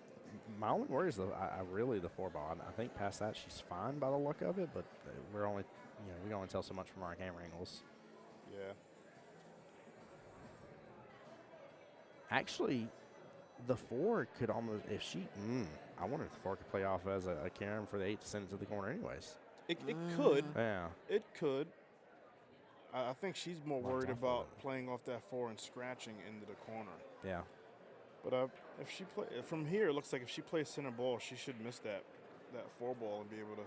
Oh, she's looks like shacking up putting and a make lot curve. of, I don't know if she might be putting too much bottom on that. That might hurt her. Here go my fingernails. They're fixed to be gone. Don't do it. Oh, she didn't hit it hard enough. You know what? Oh. I feel like But you she know didn't what? scratch. I was gonna say Yeah. that is better than scratching. Oh, you guys, man. you two were stressing me out. I just wanted out at the shot. I wanted it over. Were you biting your nails over there? No, Oh, my I was gosh. just, you two. I felt like a Oh. Ricky Bobby moment. Help me, Tom Cruise. And a timeout. Here we go. Yep, well used. Good timing. Tim and I are very big fans Yeah, we of the 3-ball timeout. Yes. When there's Yeah. three balls left on the table, that's a good time to take Smart. it. 5 in the side, roll the cue ball up toward the rail, play the 2 in the corner, 8 balls right there. Yeah, look at this too. And what was the young lady's name in the Abby Miss- is in the black, and Maddie. Maddie, is that's what it given was. a timeout. I like this. This is huge. We've seen such a really good set of timeouts here from Miss Maddie as a skill level 5. And the reason I want to point that out is nothing against her. I don't want anybody to think otherwise. I want to point out the fact that I've heard before, like, why am I going to take a timeout from a 5? I could have a 6 or I could have a 7 and stuff. Guys, when it comes to 8-ball especially, 5s can actually run a rack. It's not that it's going to happen all the time or anything like that, but it is possible. So 5s usually have a pretty good grasp of the 8-ball game and the concept all behind it. Yeah. I like that a the little bit. idea there. Yeah. The double That was really smart to play it both ways. And, you know, to your point, Tim, too, I think what gets lost in sometimes thinking about a coach on a team is it's not knowledge of the game that makes a good coach. That is only part of it. Guys, it's several hours till She's Sunday, and preaching she over just here. took you to church. There we go. We both were going with it. Preaching. Robert and I read each other's Preach. mind. Yes, ma'am. I have known many of sevens that I would prefer not give me a timeout. They can't relate to you. They no don't know how to offense, talk to you. guys, but some of Yeah. you are not that great at teaching. Yep. Oh, great. Oh, good shot. Ooh, man. What a good Wow. try. Nice try, Kristen. Miss Kristen. I thought that was in there. Yeah. She is wow. bad. She is bad to the bone. Wow. You also have in that mix too somebody you feel comfortable with, and there's rapport, and yes. you feel like they know your game. And Yes. going back to the trust factor earlier, have they given me things that have worked before, or have they set me up to fail? Yep. Yeah. Yep. Man, Yeah. so many good In aspects. the pool game, confidence is so important. Oh yeah. And if you got a teacher that's gonna, they may not be the best shooter in the world, but if they can give you that confidence that you need to make the shot, that's all you need. And a 5 is certainly capable of walking Yes, up they are. and seeing the ball better than a 2 or a 3, and knowing or even a 4 or even some 5 sometimes. They're Yeah. gonna, help each other out or see it differently. Where we were talking about personalities in pool games earlier. They're gonna see it differently. So there's value there in still talking that through and talking to the player who has a well enough understanding to say, don't hit it hard. Yep. Or, Yeah. don't worry about anything else, just make the ball. Yep. Don't overcomplicate it. A 5 is perfectly capable of that advice. So, anyways, that's my 5s for 5. That is my pitch for 5s as coaches. Speaking of 5s, by the way, Mark Sharks is now at 5 points overall for the team here. With Miss Kristen picking up a point and putting no. Oh, yes. Yeah, we're putting It's them on now. me that is allocating things wrong. 5 there. What's the magic number? 8? Magic number is 8 for sure, or 7 with Well, the 3 theoretically, wins. they have 6 because Kristen is now on the hill. Oh, no, they were at 4 We just before that. Yeah, updated. we just updated. Yeah. Oh. Oh. Yep. Yep. Oh, and wait, scratch on the something's break. not happening on the back. So I'm guessing Mark 1. Yes, Mark 1. So that's why they're Another at 6. point. Yep. Yeah. I was updating for Kristen, not Mark. There we go. Okay, they're at 6. So a win for Kristen in this rack seals the deal. Will solidify. Yes. Seals the deal for Mark's Sharks. I know this is hard for you to commentate now, Robert. Oh, it is. It is a-okay. We are good sports of the game. and Absolutely. There we go. It's But- not about winning and losing. It's about coming out and having a good time. That's why we put these events on. There's going to be more losers than there are winners. But if you come out here, have a good time, enjoy yourself, that's what it's about. Completely. Madeline Hoffman versus Mark Leeson is fixed to be coming up Thank on the you, back Maddie. table.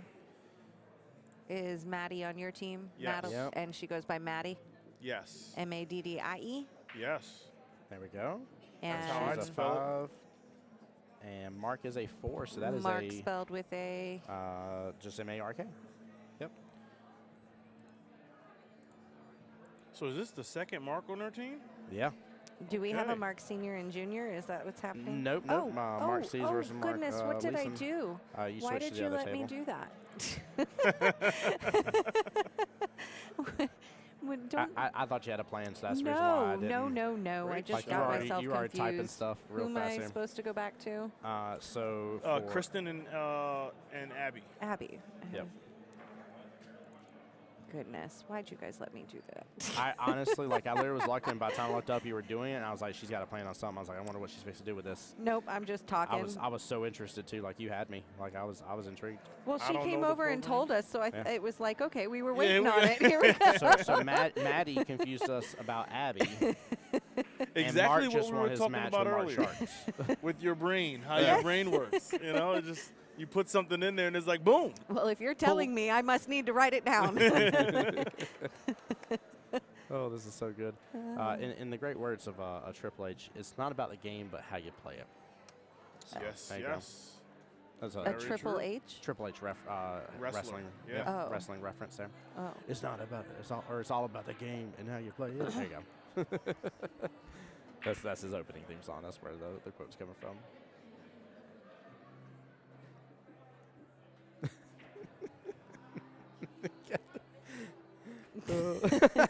I appreciate you.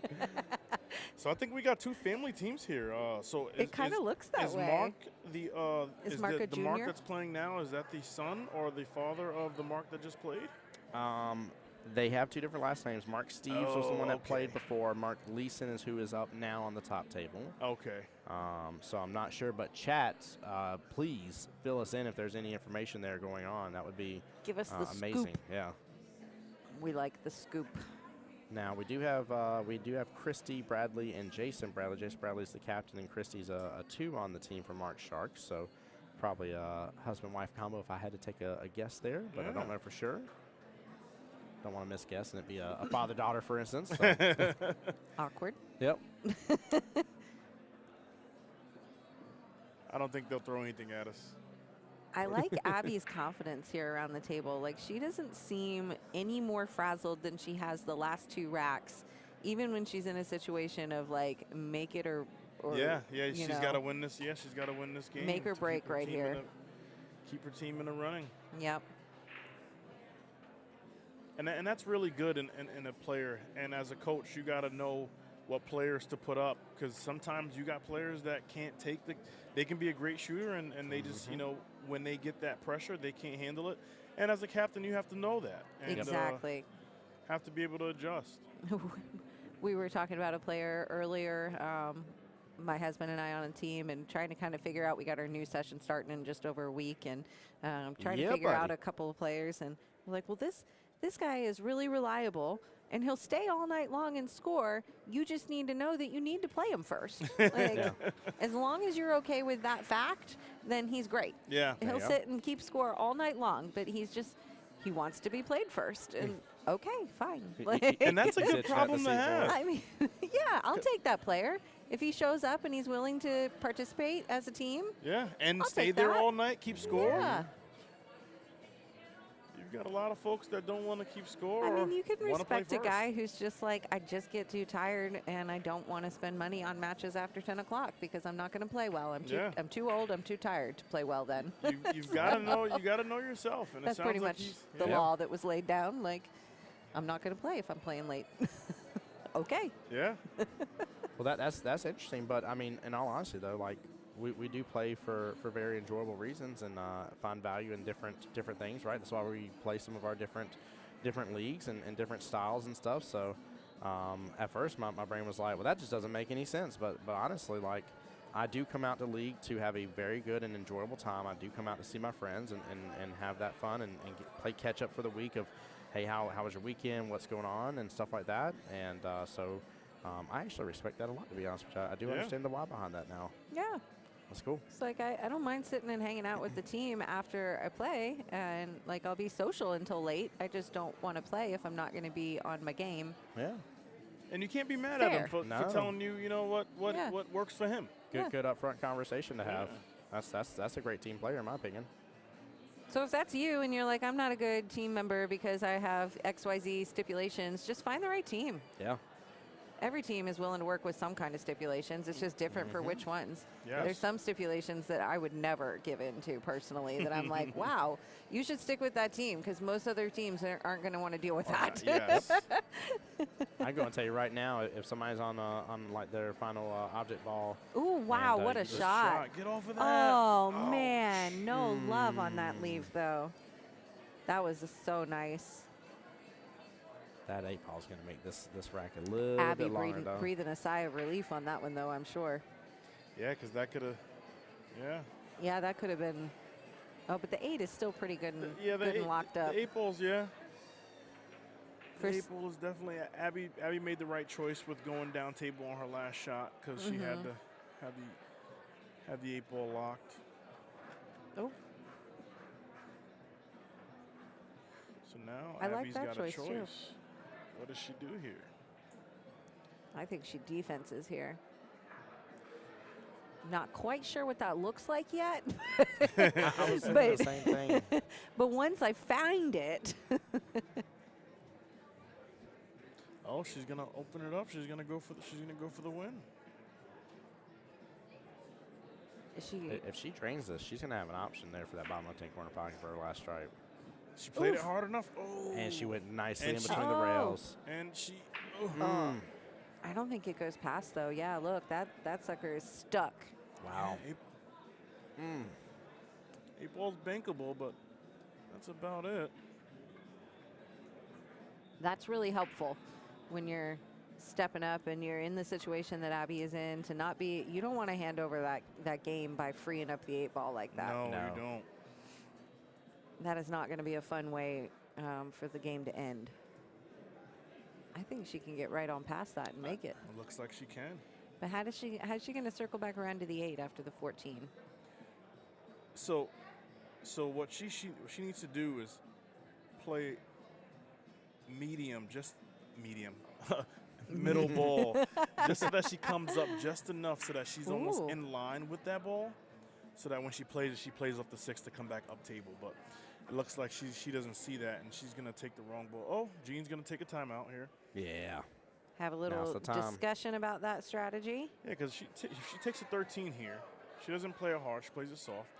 She leaves herself, slightly down table. So when she plays this ball, she comes back off, hits, caroms off the, is that the 7? 7, yep. 7 ball. Caroms off the 7 to go back up table to play the 8 ball in the same corner pocket.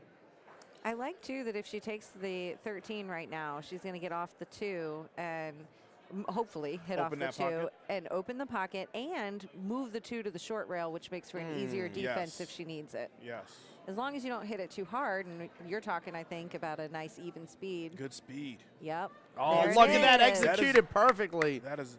She got lucky that 2 didn't roll Yeah. out anymore. Take a look at a nice little instant replay Ooh, there, can top she left of see your it? screen. Yeah, she can see it.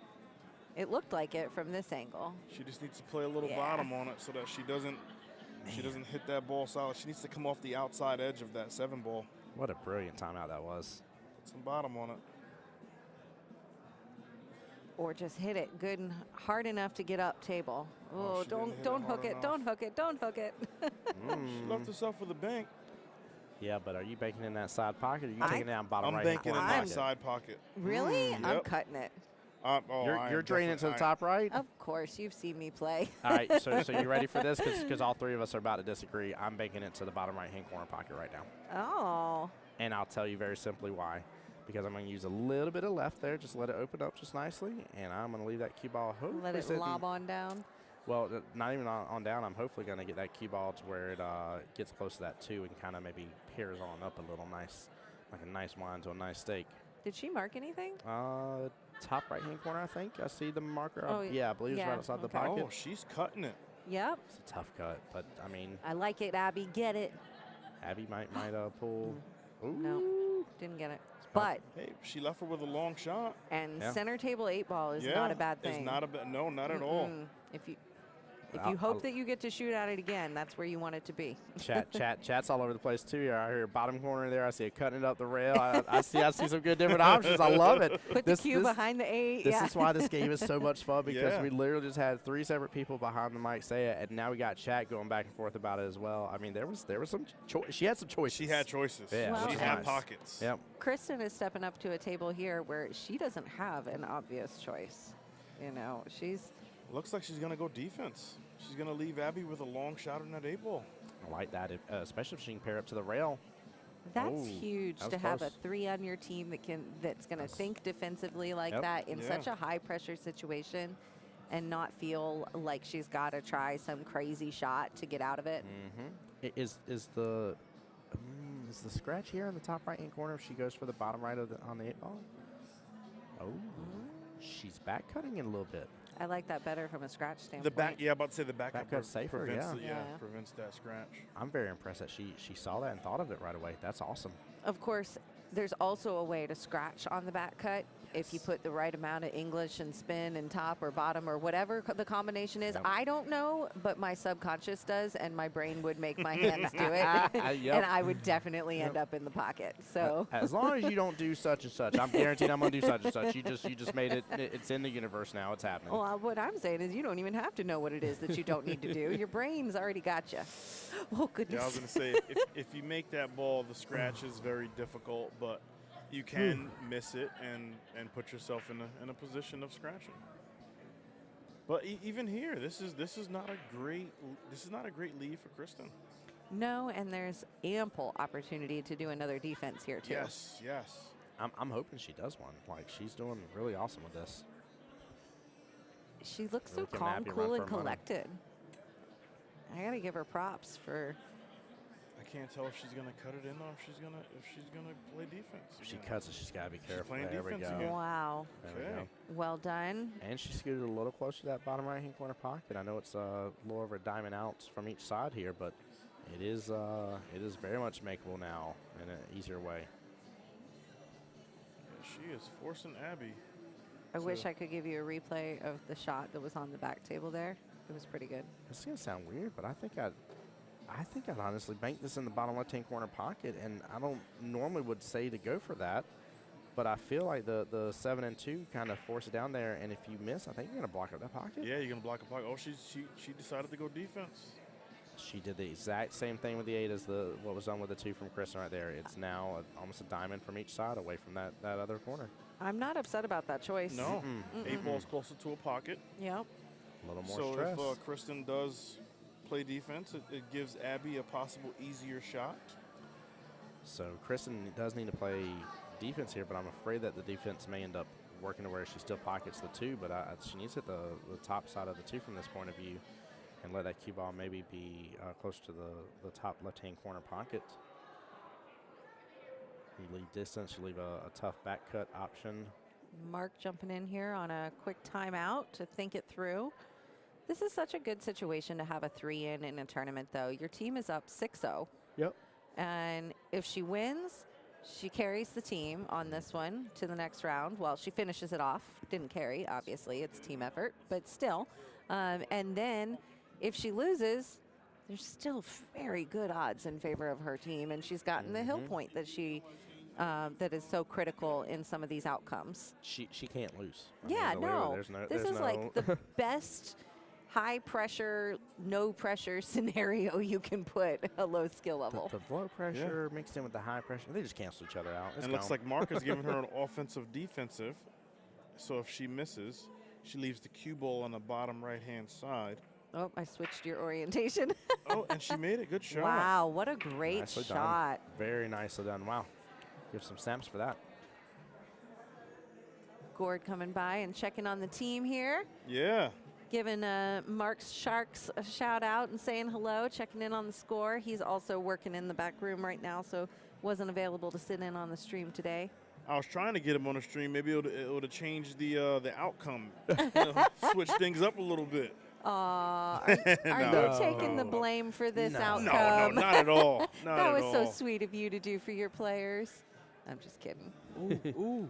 Wow. Wow. Great shot, Kristen. What a shot. Oh, I This get it. shot They're the here Sharks. decided it. I get it. I was like, oh, There's what am blood I in the missing? water, and Kristen is out for it. Oh, boy. Smart. She's lining up, making sure she's hitting that cute 8 ball in the right spot. I love the fact she took her time on this. So, guys, I'm going to wait. I'm going to wait for 1 second because I'm not going to jinx the world. Commentator's curse, not happening.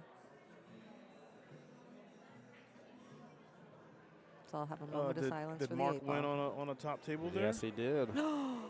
She missed it. Mm. Mark won over there. Yeah. Yeah, he just won a rack. What skill level is he?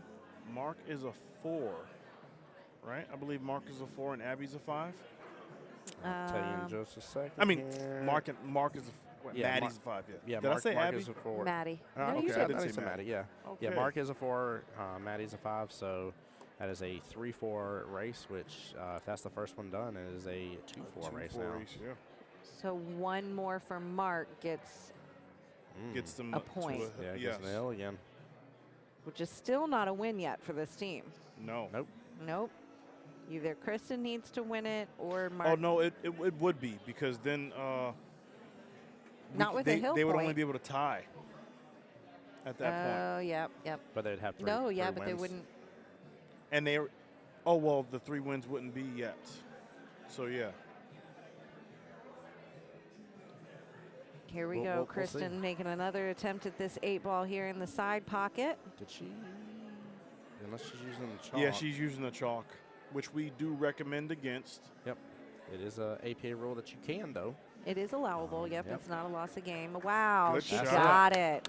Good shoot. Way to Wow. go, Good Kristen. job, Mark Sharp. That Well done. is That a is the match. sweep right there, guys. That is an 8-0 for Mark Sharks. I'm so sorry, Robert. You had to 7-0. throw it out there and 7-0. make me cry on But camera. we had such a good thing going. Guys, on that note, don't go anywhere. Hang with us. I'm going to pan out and give you a shot of the room here so you guys can see all the excitement. Can you do this one and I'll do this Yeah. one? So you guys can see all the excitement of what we got going on here, the beautiful room. And yeah, while you guys are hanging out and watching that, get excited for a Masters match Yeah. at 9 o'clock tonight, which is only 25 minutes away. Do you Yeah. want to? Do we need to kill it for time? I don't. I mean, How long have we been up? We've been up for no. We're fine on time. We're only up for 3.5 hours, so we're okay to continue if they wish to stick around.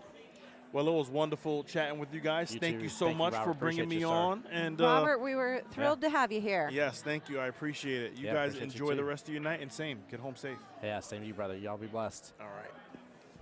Well, definitely good job here and good attempts by Sticks and Stones here, but Mark Sharks just clearing it out overall. What a great matchup, but unfortunately Sticks and Stones could not get any traction, and they may have some broken bones after this is said and done. So, guys, I think what we're going to do is we're going to go ahead and close the stream out here and then try to come back to y'all here very shortly, just because there is a little bit of a gap. We got to So- do a little bit of planning to get the Masters match in here in just a few minutes. So we need to skedaddle, get that taken care of. But set a reminder, 25 minutes, tune back in. We'll see you then. Here, I'm going to force a reminder here. Hey, Siri, set a timer for 25 minutes. Y'all are all welcome. Y'all are all welcome. Guys, Tim Jones, Voice Jacksonville Pool. Y'all take care, be blessed, get some rest. As always, I want to be the guy to get you to enjoy watching billiards again. See you shortly. Stay tuned for more.